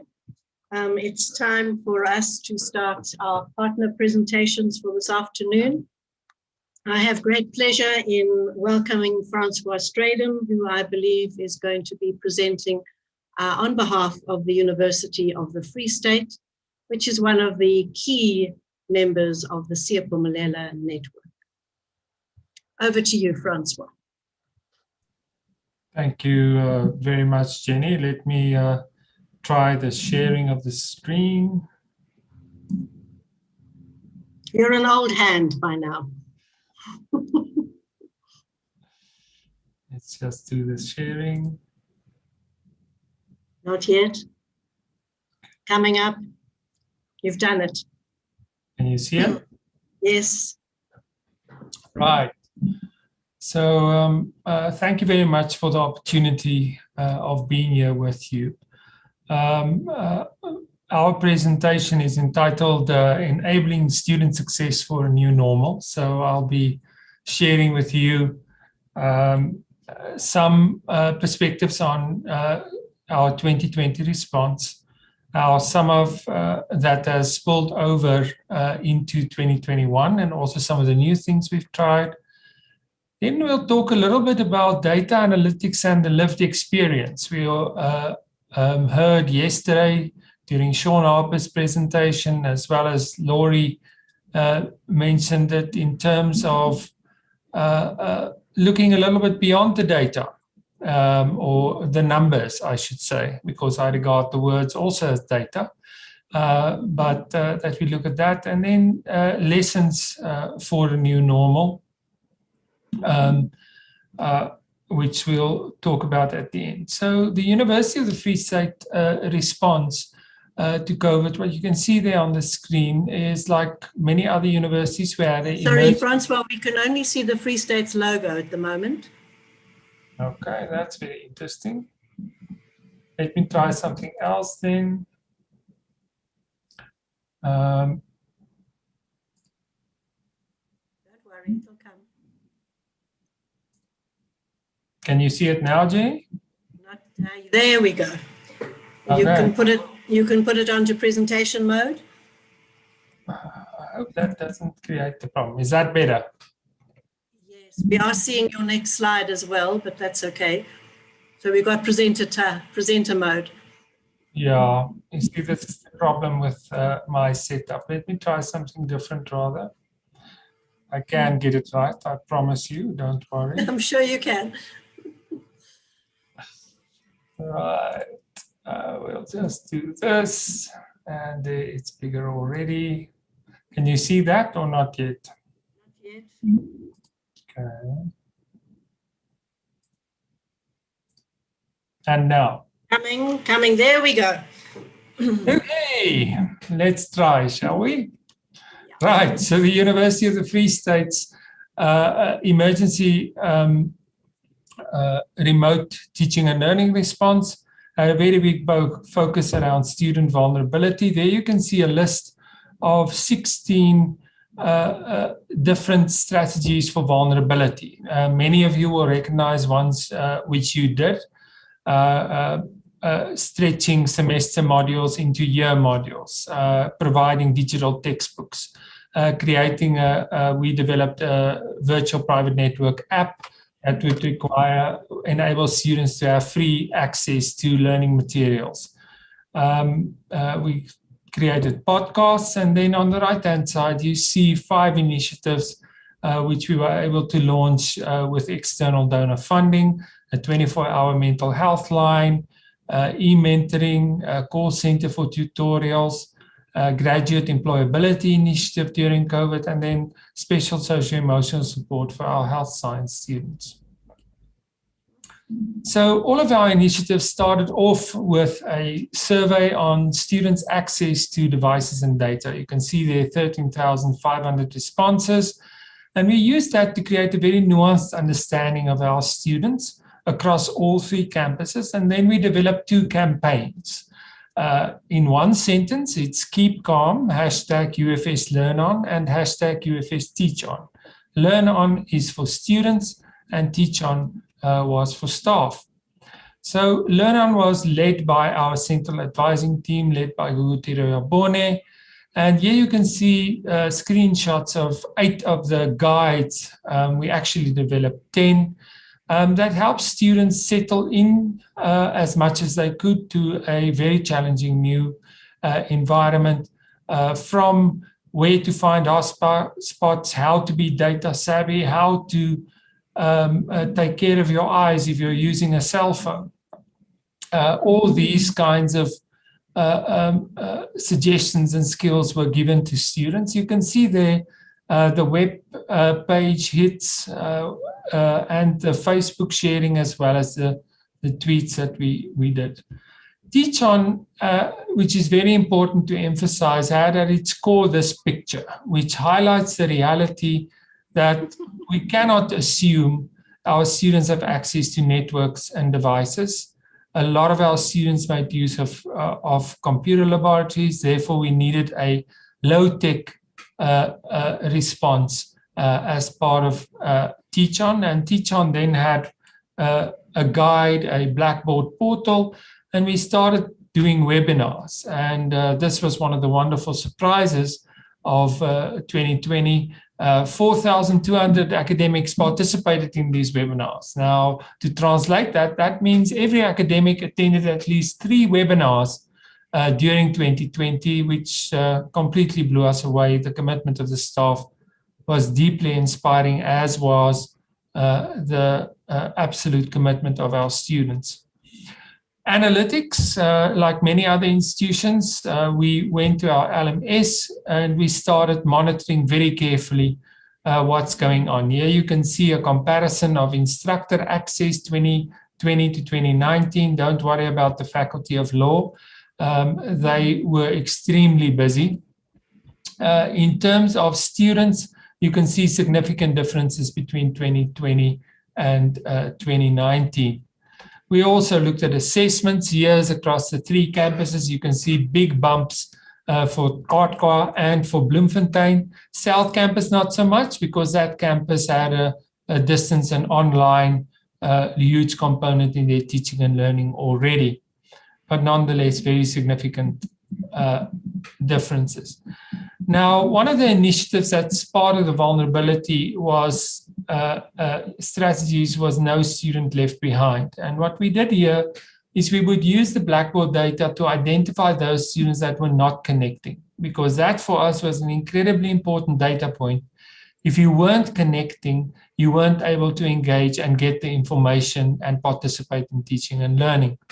So you can see the vulnerable student at the center. Our advisors would immediately call, email, reach out to that student and ask them why they're not connecting, and then refer them to all the resources you see in the outside circles. So some students would have technical difficulties, other students would have real challenges adapting to being at home. And we would then leverage the current support platforms that we have.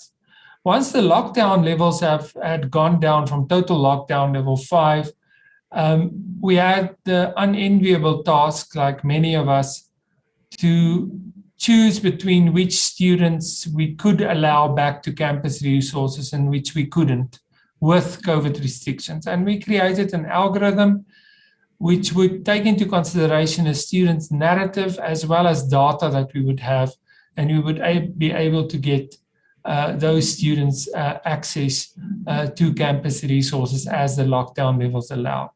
We're very happy that we were able to have 99.95% of our students participate in 2020. The 0.05% of students that were not able to participate, we've already made alternative arrangements for their educational journey at the university. So as part of Learn On, we pivoted our tutorials, which I always share, our high impact practices at Siyaphumelela. You saw Learn On was advising, pivoting online, tutorials, pivoting online, academic literacy, as well as our first year seminar, UFSS. All of that pivoted online, and that continued into 2021. But we also learned some lessons from 2020. So we introduced the chatbot in 2021. And from 4 January to 30 April, we had 715,000 messages on that chatbot.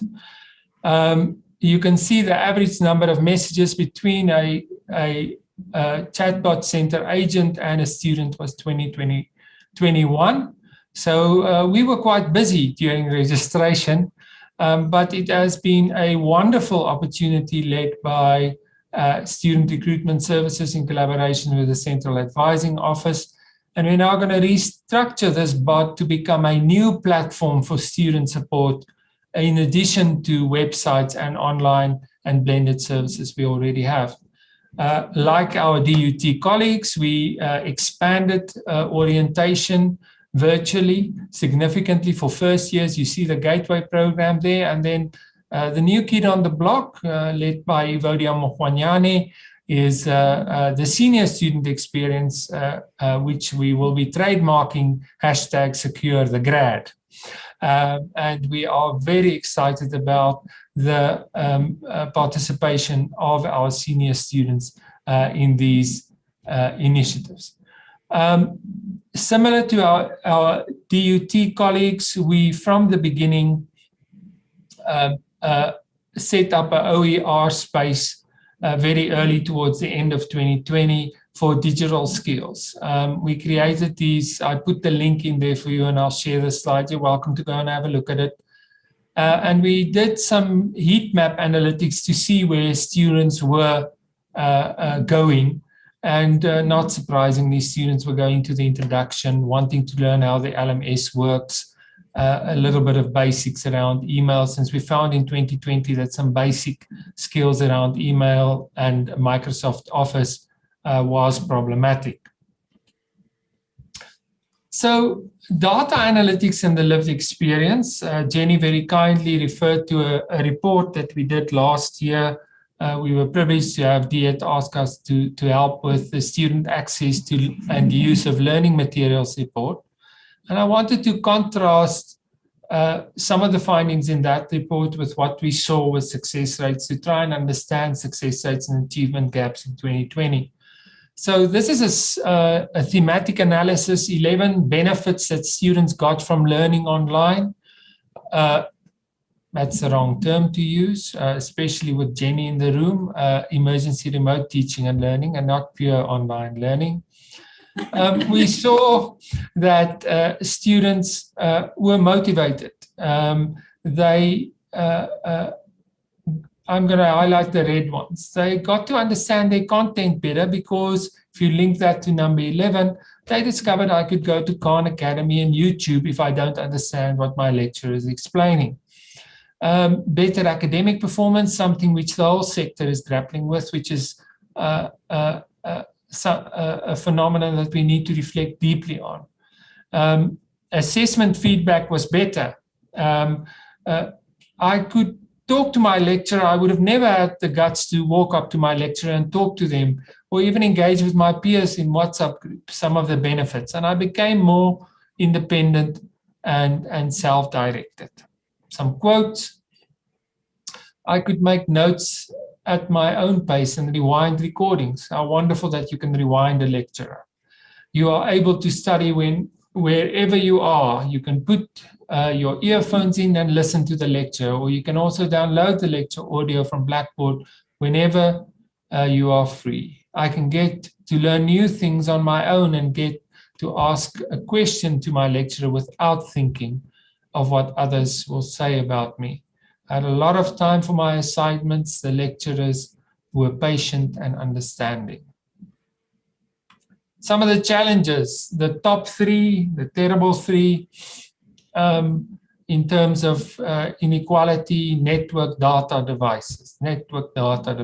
We had like, out of the 49,000 respondents, like 40,000 of them mentioned network data devices. Lecturers not communicating effectively. Lecturers struggling with the transition from communicating in a class to communicating clearly online. Assessment feedback not being as clear as it could be. And then the intersections. If I'm struggling with data, devices, network access, obviously my mental health is going to start suffering. This was poignantly illustrated by some of these quotes.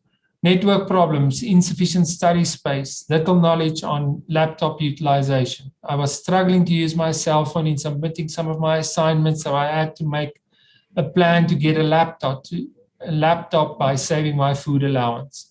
Lecturers don't know how to use online platforms, communication gaps, can't effectively interact with my lecturers, and having to find my materials in a big internet pile, less than effective design there.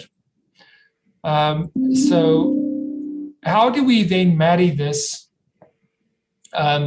to the success rate findings that we see, right? So we're very proud of this slide because it shows a 10-year trajectory of the university's efforts on success, quality, and equity. What you can see here is a slight positive gradient that for all racial groups, there's a 9% improvement in success rate. You can see there's a 13% improvement for Africans in their overall success rate, and we've halved the achievement gap. But if you look at 2019 and 2020, you see a 4% gap jump already in 1 year, and a 2% closing of the achievement gap. Now, obviously for us, from a Siyaphumelela point of view, this is great news because we're trying to narrow achievement gaps and success. But at the same time, we have to ask, if we look at this longitudinally, are there causes for concern? So for us, if we look deeply at our Salium data, racial discrepancies are very clear. African students struggle more with access to the internet, conducive learning environments, obtaining devices and data. So that digital inequality, the legacy of our past, continues. And despite the improvements we've seen, I think we need to have a very careful conversation about the results.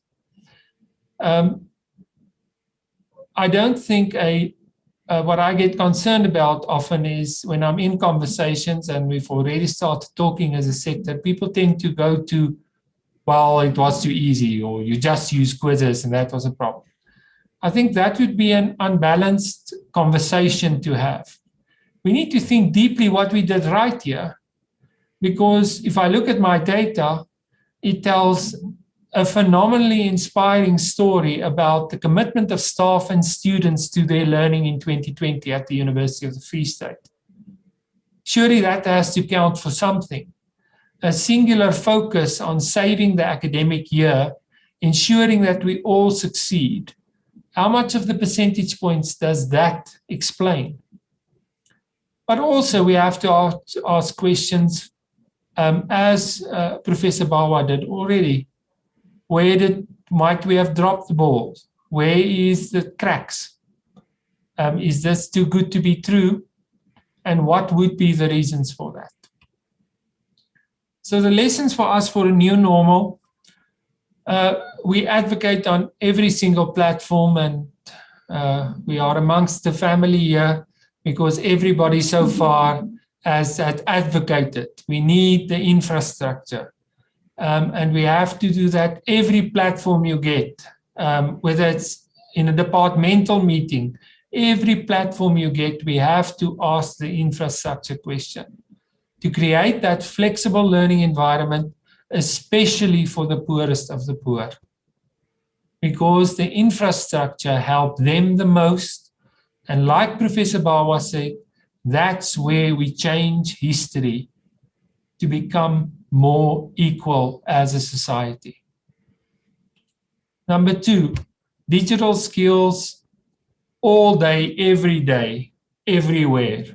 So we have a very big focus in integrating that as part of our graduate attributes. We will be expanding the orientation that we did, we've already fundamentally reconceptualized our digital skills courses at the university, and that will be rolled out. Our staff, we are happy to say, are continuing to attend webinars and just want to learn more about how to do better in this new kind of scenario.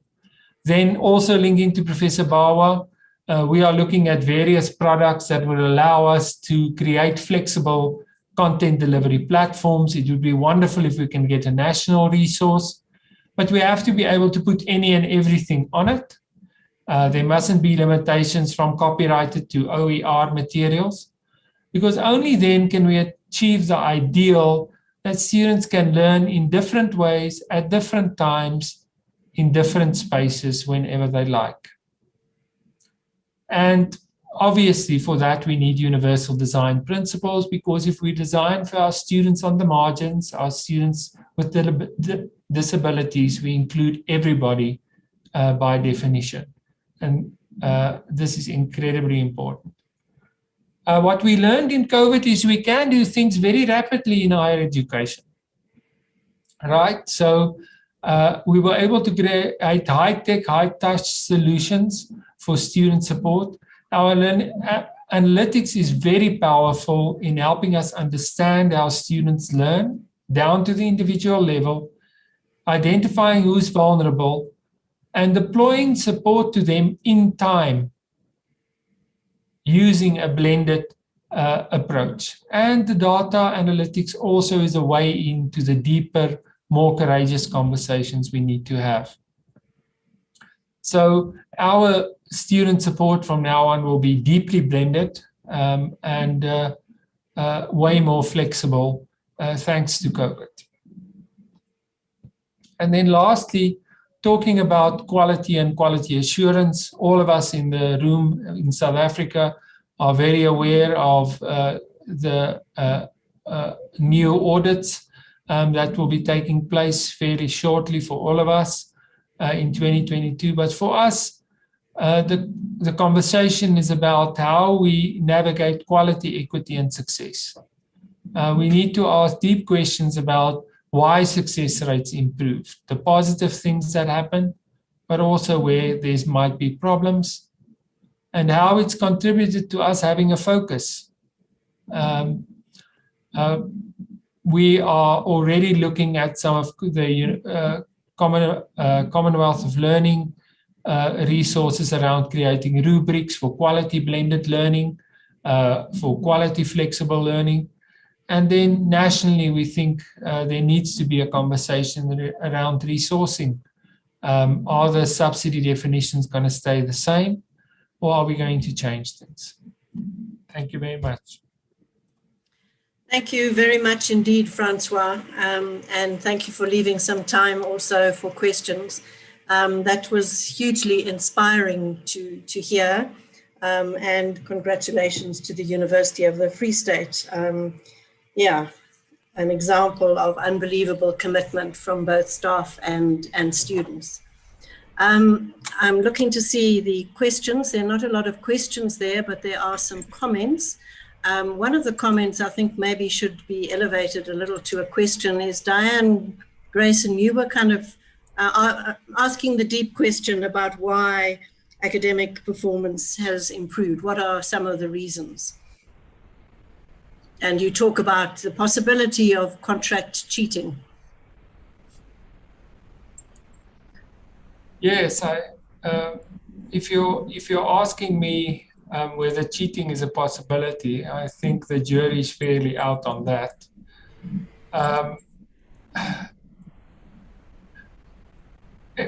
I want to understand whether this is an at-scale phenomenon. We have examples of where there certainly has been some collaboration, illicit, and steps are being taken for that. For us, that raises deep questions around assessment design, because the first response people want to go to is proctoring systems. and that technology is the first solution. And for South Africa, that's a highly, highly problematic assumption. So I have no doubt that, or I have examples in our case that there has been problematic collaboration between students, and that has to be addressed. I don't think proctoring is the first solution. I think this is a, how did Trudy from DIET put it, a window that, it was at Nadiosa, Jenny, a window that is fast closing, a window that we can use to create authentic assessment design that makes cheating incredibly difficult. That would be my perspective. Thank you. I think that's Jenny? okay. So we have, sorry, Fatima, is that you? Sorry, there were two questions, but Sonja Lutz has been on the ball. She's answered it already. So there was a question on senior orientation and another question on data on webinars. So if participants want to see the answers, they'll be able to see that on the Q&A panel in the answer tab. In the answers, yes, thank you. And also Ahmed's answers. So there is an anonymous attendee who would also like to know what free resources and study materials you provided. So I took the words out of my mouth. I looked at all your 8 guides and wondered whether they were open education resources. Yes, we shared them with the whole sector via USAF in May already. They're still on the website if you want them. If you didn't get them anonymous, I'm very sorry. Please email me immediately, stridomjf@ufs.ac.za. We have no problem sharing because that's the way we get better and stronger as a system. I think Teach On, the whole guide, is also an OER, the staff work we did. The webinars aren't, they were on Blackboard, but we have no problem sharing, so please drop me an email. Okay, thank you very much indeed for that. And perhaps Siyaphumelela could also just make sure to get them shared if they haven't been shared. So we have a question from Emmanuel. Have we not lost a focus on disciplinary ways of sorry, the whole thing. No, it's in the chat and not in the questions. Have we not lost focus on disciplinary ways on being in the process of disciplinary ways on being in the process of moving to online platforms, hence cheating by many students? Emmanuel, my colleague, can you explain that more to me? We're going to have to unmute Emmanuel. Tech team, can you unmute Emmanuel there for us? Yes, sorry, Frank. So that was a typo. It should have been disciplinary ways of being. In other words, with the shift into the online teaching and learning space, part of the things that seem to be emerging is less focus on a very fundamental aspect of university learning and teaching, and which is understanding ways of being within a discipline, how this discipline constructs itself linguistically, how to read this discipline in order to guarantee a future professorate in those disciplines. So the question is, have we lost that? And as a result, when assessment tasks are set, in many respects are looking for that, but with the online space and the focus on understanding the online literacies, that particular aspect has been lost, but it's still required in exams and assignments, and therefore students finding cheating as an alternative. If I can, Jenny, I think there's no question that a lot of what university life is about is the interaction and being with people and seeing role models. I do think we can be more intentional, and we've changed our curriculum design to intentionally include aspects we use Fink's work on caring, values, and metacognition. And I think, so the design and thinking very carefully and intentionally about our curricula can bring that back. So Emmanuel, I agree with you. An emergency has taken things away from us, and we need to think creatively about how we bring that back. I think it will come back once our own vaccinations gather some steam. But I think there's a lot that design can do, but we have learned how invaluable the teacher is. And I want to borrow from Professor Ahmed. You cannot replace an academic being almost giddy about their discipline and what that does to a student. To see somebody so excited about knowledge. And I think we have to get that back. I want to just make one final comment, Jenny, from my side. I see it is time. I want to give deep recognition to Sonja, as colleagues can see, with such a wonderful colleague, always having your back and always having to get that one can work with him. We are able to share our perspectives in this way. So thank you very much for the opportunity. And to you, the one note in the chat, thank you for the continued excellent work at the Free State. And thank you, and congratulations for what has been a remarkable response to a really deep challenge in our country. So thank you very much indeed. And to the whole Free State team and all the commitments that you have made there. Right, so thank you very much, Francois. We'll move on to the the university, Nelson Mandela University. There's a large team here. I see you, Charles, sort of ready and waiting. So I imagine you are leading the team. Is that correct? I see other people, Gino, Fransman. So perhaps you could, or whoever's going to introduce on behalf of Nelson Mandela University, another one of the key partners of the Siyaphumelela network. Thank you, Jenny. I think Cheryl will join us any second now. But in the meantime, we have prepared a video that can be played, and all the team leaders are represented in the video. So I think to save on time, if Craig can just continue with the video that we've prepared. Excuse me. Craig? Yes.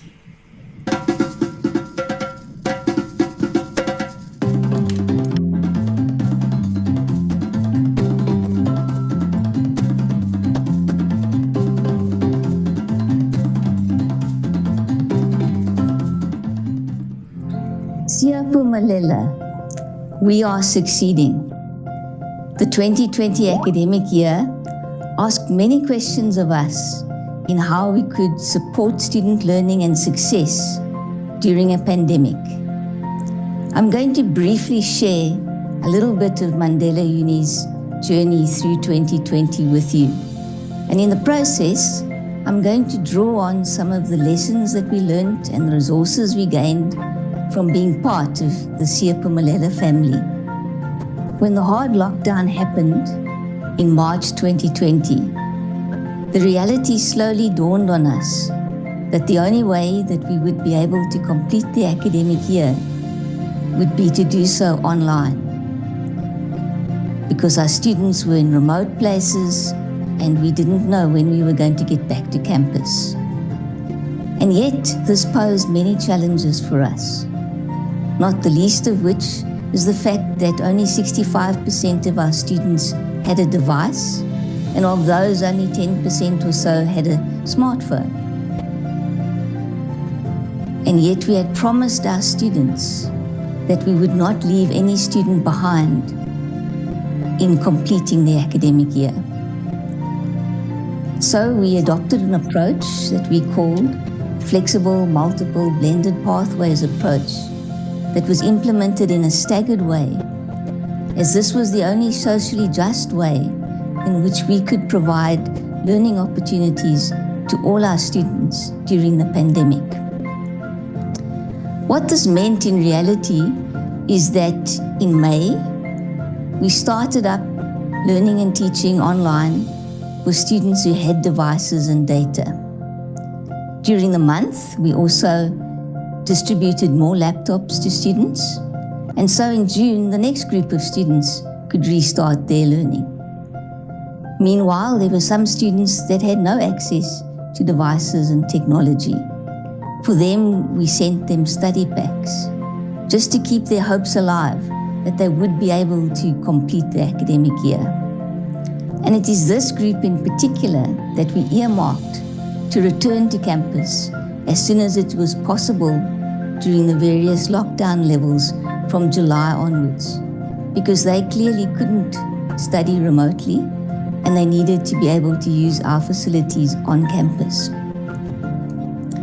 Now you can imagine that the staggered start that we had for students to get their learning going again resulted in us having to extend the length of our first semester, which only ended in September, and then the academic year got completed in February 2021. Now, what were some of the enablers that made it possible for us to complete the academic year in such impossible pandemic times? Firstly, we learned from the Siyaphumelela conferences and workshops about the importance of always adjusting and adapting the supportive learning environment that you have for students as times and students change. And we spent a lot of time on rejigging our student development and our staff development work at the university. This ultimately culminated in 2020 when we launched the Learning and Teaching Collaborative for Success. In this collaborative, we have staff who are working both with students and with staff, academic staff that is, and enable their development and provide support. And they do so in ways in which they collaborate both within the collaborative as well as with faculties and other stakeholders. So for example, our learning development and our learning experience design teams work together with faculties to swiftly empower academics who are used to a very traditional mode of teaching to be able to do that in an online space. Furthermore, our learning development team, together with our learning design team, developed a fully online module in Moodle to provide a very authentic experience to our students to prepare them for online learning. We were also able to swiftly move our other support activities such as SI, tutoring, advising, success coaching, counseling, and so on, into a variety of platforms so that we created a virtual supportive environment for our students. Secondly, you can imagine that with students starting their learning at different times, and students actually got quite clever and sometimes joined different groups at different times, it was very difficult to keep track of where each student was in being able to complete the first semester and ultimately the year. We were very blessed though that as part of the Siyaphumelela project, we had received funding to develop an electronic student monitoring and tracking system called Radar. This was an invaluable resource to us during 2020, as we were able to easily track where different students were in terms of completing the required work in their modules. It was an absolute blessing that we could keep all students on the radar and so leave none behind because we had this particular resource. Thirdly, we also learned in the Siyaphumelela project about the value of using data to inform your planning. I don't think the learning and teaching portfolio has collected as much data as it did in 2020 in previous years. We engaged students and staff in focus groups. We had surveys. We got feedback. Our students participated in a national survey around the use of learning materials, which provided valuable information. And so we constantly used data to inform how we needed to tweak our support for students so that it was relevant for them at that time, and also how we could come alongside our academics to assist them to enhance the way they were facilitating learning online, and also particularly e-assessment. We also, as a university, learned a lot about using data to inform our planning. Almost, I would say, to the extent that it is now a habit in the university. So I serve on the coordinating coronavirus task team of the university, where all the different divisions are represented. And in our weekly meetings, each division starts off with reporting on data. And then we use that data to inform what we need to do. Last point about data is that we also use data to give us hope. When you're on such a long journey with so many uncertainties, you don't know if what you're doing is correct, you need to keep up your hope. And for example, when we were getting all those different groups of students to restart their learning, we weekly announced what the different statistics were in terms of the percentage of students that were now learning again. And it was so encouraging to us when we could see that percentage rising and rising until we had all our students learning. Finally, the other enabler that was evident during the pandemic was the fact that the whole university saw student success as its priority, which the literature tells us is such a key factor if you want to enhance student success. We had only two priorities as a university for the year: to save lives and to complete the year. And everybody, whether they were the cleaner, an admin person, an academic, or someone in management, knew that they had a contribution to make to ensuring that the year was successfully completed.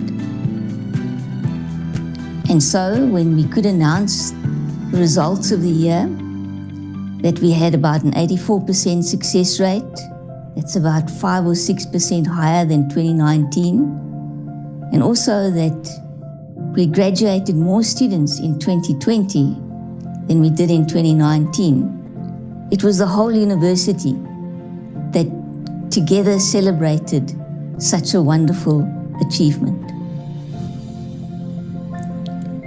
In the very short journey that I've given you through our 2020 academic year, I'm sure you can see how the lessons that we learned and the resources that were gained through the Siyaphumelela project proved to be enablers for us that made it possible for us, and especially our students, to successfully complete an extraordinary 2020 academic year. Good day everyone, I am Charles Sheppard and I'm responsible for management information and data analytics at Nelson Mandela University.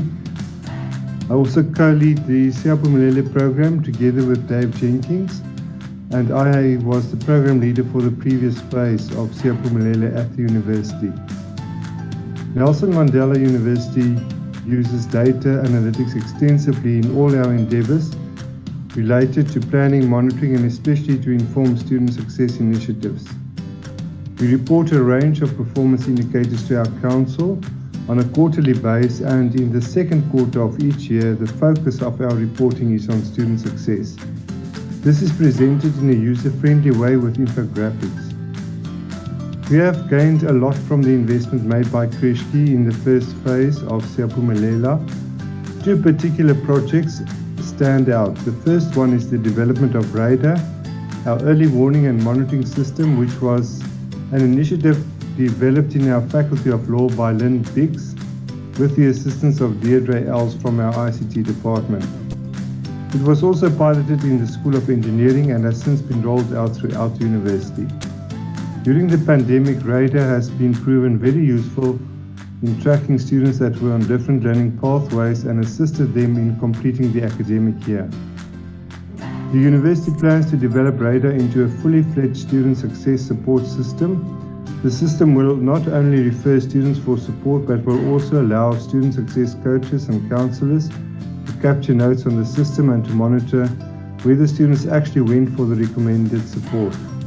The second initiative that we undertook during the first phase was to pilot academic advising, which we prefer to call success coaching. This has proven to make a remarkable impact on student retention and has also now been rolled out to all faculties. We are convinced that we will, in this round of Siyaphumelela, also develop successful practices that will remain as pillars in the institution to advance student success. Good day, it's lovely to join you at this year's version of the virtual conference of Siyaphumelela. My name is Dave Jenkings, and together with Dr. Charles Sheppard, I co-lead the Siyaphumelela initiative at the Nelson Mandela University. We wish to express our appreciation to Siyaphumelela for the support they provide, both in developing skills to support the projects that the university is involved with and the funding that is provided. We have three major projects in the current round. The first is the First Year Success Project, which is really about the onboarding of our first year students into the university and making sure that they feel at home, led by Duncan and Estrais. The second is the Open Education Project, which looks at the opportunities and resources available in open education and develops student leaders who promote the idea of open education, is led by Gino Fransman. And the third is the Beyond the Classroom Project, which looks at developing skills among students to make them more employable, and that is led by Elliott.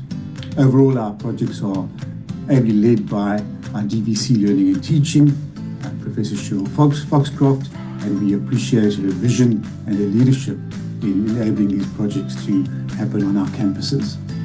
We are going to share a little bit of these three projects, both from the leaders of the projects and also from some of the students involved in the project. So you'll hear voices of students from those three projects, plus also a previous project, the Supplemental Instruction Project. Good day, my name is Duncan Estrais. I'm the First Year Success Coordinator at Nelson Mandela University. So the First Year Success Program has adopted an Access for Success approach and has several mechanisms in place to broaden access and enhance success. This is rooted within the student life cycle approach. So orientation at Mandela consists of 5 pillars. The 5 pillars are Pre-Uni Connect, the VC's welcome, the faculty welcome, the faculty academic and social orientation, and the first year success thrive at Mandela. So due to the global pandemic that hit us in 2020, we used a hybrid approach to orientation. And with only 3 months of the academic year, we only had face-to-face and online, a mixture. However, in 2021, we moved fully online. With benefits, we've actually reached more first years. We have actually reached more parents where they attended the faculty and the VC's welcome online in the comfort of their home. So our main focus for 2021 was digital literacy. Thus, we appointed IT students as DigiReady buddies to assist our first years with regards to digital literacy and technical support. And this eased the anxiety of our first years having to go online for the first time. So that is orientation in a nutshell at Nelson Mandela University. Hello, I'm Gino Fransman, project leader of the Open Education Influencers. That's openedinfluencers.mandela.ac.za. I'm also an academic developer here at Nelson Mandela University in the newly established Learning and Teaching Collaborative for Success, the LT CoLab. As a previous project author in the UNESCO Open Education for a Better World program, my open online course for student empowerment and advocacy is titled Becoming an Open Education Influencer, or BOE. BOE was created with the help of funding from the Siyaphumelela program, and thank you for that. The funding ensures that while empowering them, new student advocates are paid for their work. Participating here counts as work experience, even as participants develop critical employability skills. BOE is now freely available for all to use, remix, revise, or even remake. It is truly open. It is free and accessible on the engage.mandela.ac.za website. In 2021, I'm a member of the OE4BW Advisory Board, as well as a mentor to a project author for the course titled Peace Building in High-Risk Communities in South Africa. The project is important as it facilitates graduate placement through doing, not just saying alone. After completing the 6 modules, emerging advocates are versed in Ubuntu, open, advocacy, facilitation, influencing, and the UNESCO Sustainable Development Goals. The team has participated in several national and international conferences and collaborates widely with peers at the institutional, national, and on the African continent, plus across the world. Thank you, Siyaphumelela, for helping us open up education for the benefit of students, staff, and the wider communities we engage with. Good day, my name is Aveli Letisha. I am from the Eastern Cape. I'm from a beautiful village named Mfahlozi, which is in the Willowvale region. I was raised by my grandmother, and growing up, my goal has always been to pass well at school so that I could be able to change the situation at home and also in my village. My hard work paid off, and I got a bursary from SETI. Going to university was a dream come true for me when I first registered at Nelson Mandela University in 2018. Since then, I have always worked diligently to ensure that I graduated within record time.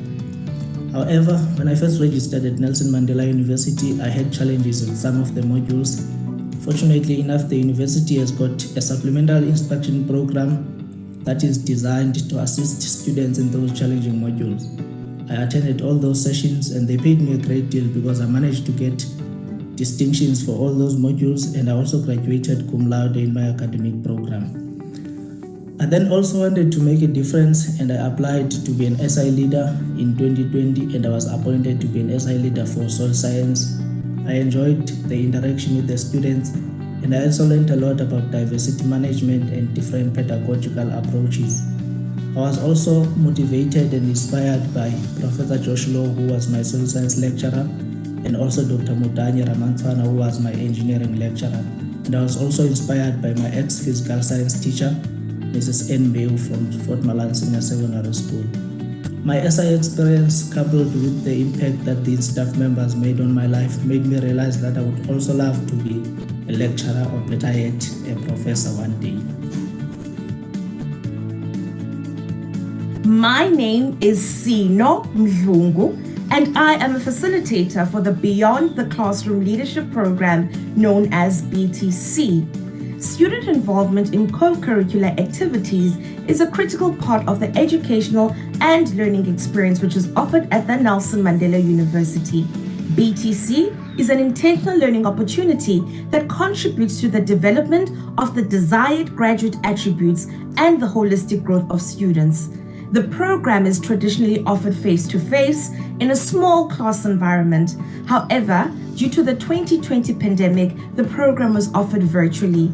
BTC is self-paced with interactive Teams meetings scheduled to complement the online modules.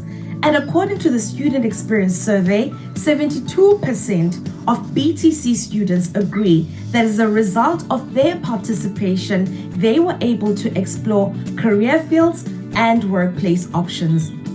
Hi, my name is Isabella Wanyoni. I am a second-year student pursuing a degree in biochemistry, chemistry, and microbiology at the Faculty of Science.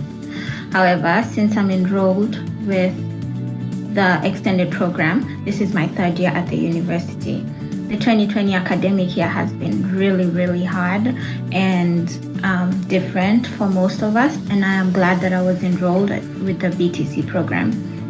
One of my best lessons and one of my best workshops that I had to do was on the leadership skills, the leadership compass. I learned what kind of a leader I am, and on top of that, I learned to include other people because everybody has a different form of leadership. Good morning. I am Izza Nasir, a second-year BCom accounting student. BTC was like a rainbow of hope and self-discovery, a means of questioning my values, ideals, and impact in this world, and it made me become a better person. Hello, I'm Molia Windamina. I recently became an OE. I'm in the process of completing my master's degree in public law. My research was dealing with unfair discrimination against female asylum seekers. One of my findings was that most asylum seekers and refugees are unable to access education because they can't afford it. Being an OE means being part of a greater purpose. I'm excited about helping to provide affordable and quality education by contributing to open education resources. Hi, my name is Mlungisi Mhlongo. I'm an Open Ed influencer at Nelson Mandela University. Becoming an Open Ed influencer has introduced me to the world of research, amongst other skills, as I studied accountancy and research was not a big thing in that course. But I do believe that these skills are vital across industries, and becoming part of this project has helped me or given me opportunities to explore and engage with open educational resources, like Creative Commons licensing, and many other skills. Hello, my name is Kelly Liberty. I'm an honors student studying applied linguistics. I've been an open education influencer since 2018 at Nelson Mandela University. I've went from not knowing anything about open education to now wanting to establish a career in open. Working as an OE has given me purpose and drive to keep contributing to the academic field. Hi everyone, my name is Savannah Lee Siyaphumelela. I am 19 years old and a second-year marketing student at Nelson Mandela University, as well as a first-year success buddy. Going from high school to university is quite a big step, and that is why Nelson Mandela University has provided you with a first-year success program. Hi, my name is Esona Chacha. I'm a final year economics student and a third-time first-year success mentor. This program is important because it helps first years find their way in a new environment. We also equip them with resources as to how they can make their first year a success. This year specifically was very special because students were able to reach their mentors wherever they are and whenever they wanted, and thus we were able to refer them to the right people at that specific moment. Hi, my name is Daniela Recchia, and I am busy with my third year of a Bachelor of Science degree specializing in chemistry and microbiology at Nelson Mandela University. I'm also a first-year success buddy. The First Year Success Program is a program offered at Nelson Mandela University which aims to help first-year students bridge the gap between high school life and university life. The First Year Success Program is very important because it gives first-year students a safe platform to ask all the little questions that they don't know how to answer. Like, how do I register? How do I access Moodle? And how on earth do I set up my student email account?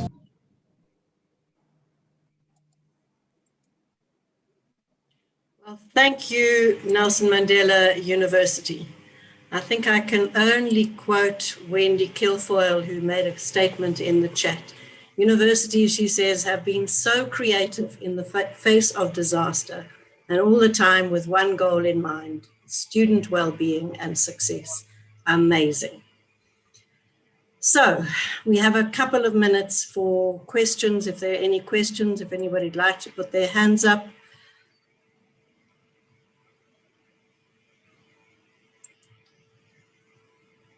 I think we have possibilities of sharing a lot of what has been contributed today. And so please, we can also put links. And then Fatima, I think we must just ensure to make sure that all the universities in the whole network are apprised of the different resources that have been created by the Siyaphumelela institutions this particular year. So we're coming to the end of this day. It has been truly inspiring and most encouraging to see and to hear how the Siyaphumelela approach has been such an enabler and so instrumental in responding to the disaster that we have had in 2020, 2021, and let's hope it will end in this particular year. So thank you particularly to Cheryl. I don't know whether she was ever able to get in. Yes, I am, yeah. Oh, wonderful. So thank you very much. So we can thank you in person for your presentation at the beginning of your really inspiring video that was created. I've got a lot of comments in here. Superb session, says Naren Bejmas. Other people looking at finding out more about our first year success. So there are links that are going there. Above that, people speaking about the excellent initiatives at both University of the Free State and at Nelson Mandela University. So we'd also like to congratulate, I think it's Gino Fransman. So he is, now let me just make sure I have it. He's been the most prolific retweeter of our Siyaphumelela hashtag tweets so far in 2021. So I'd have to put out the challenge to all of you to beat Gino over the next couple of days. We have now a little break, so I'd like to encourage everybody to grab yourself a glass of wine or a beer or whatever takes your fancy, if neither of those do. We have a session this evening, an interactive session that will start in about just under 15 minutes time. It's an interactive session where you must just bring a A4 piece of paper that you can turn into a square, and you will be assisted in origami. And that will start at 5:45. So I'd like to thank everybody for inspiring us all today, and particularly this afternoon, with your quite remarkable creativity, all in response to this disaster and also in favor of our students. So thank you all very much indeed. I'll just see if there are any more messages. Fantastic work, says somebody. NMU, you've done astounding work in the face of huge challenges. Oh, and Marilla says, please bring 4 to 5 pieces of paper, not just 1 or 2, as I said. So thank you very much, and we'll see you all. Just stay online. We'll see you all in a moment. Thank you. Bye-bye.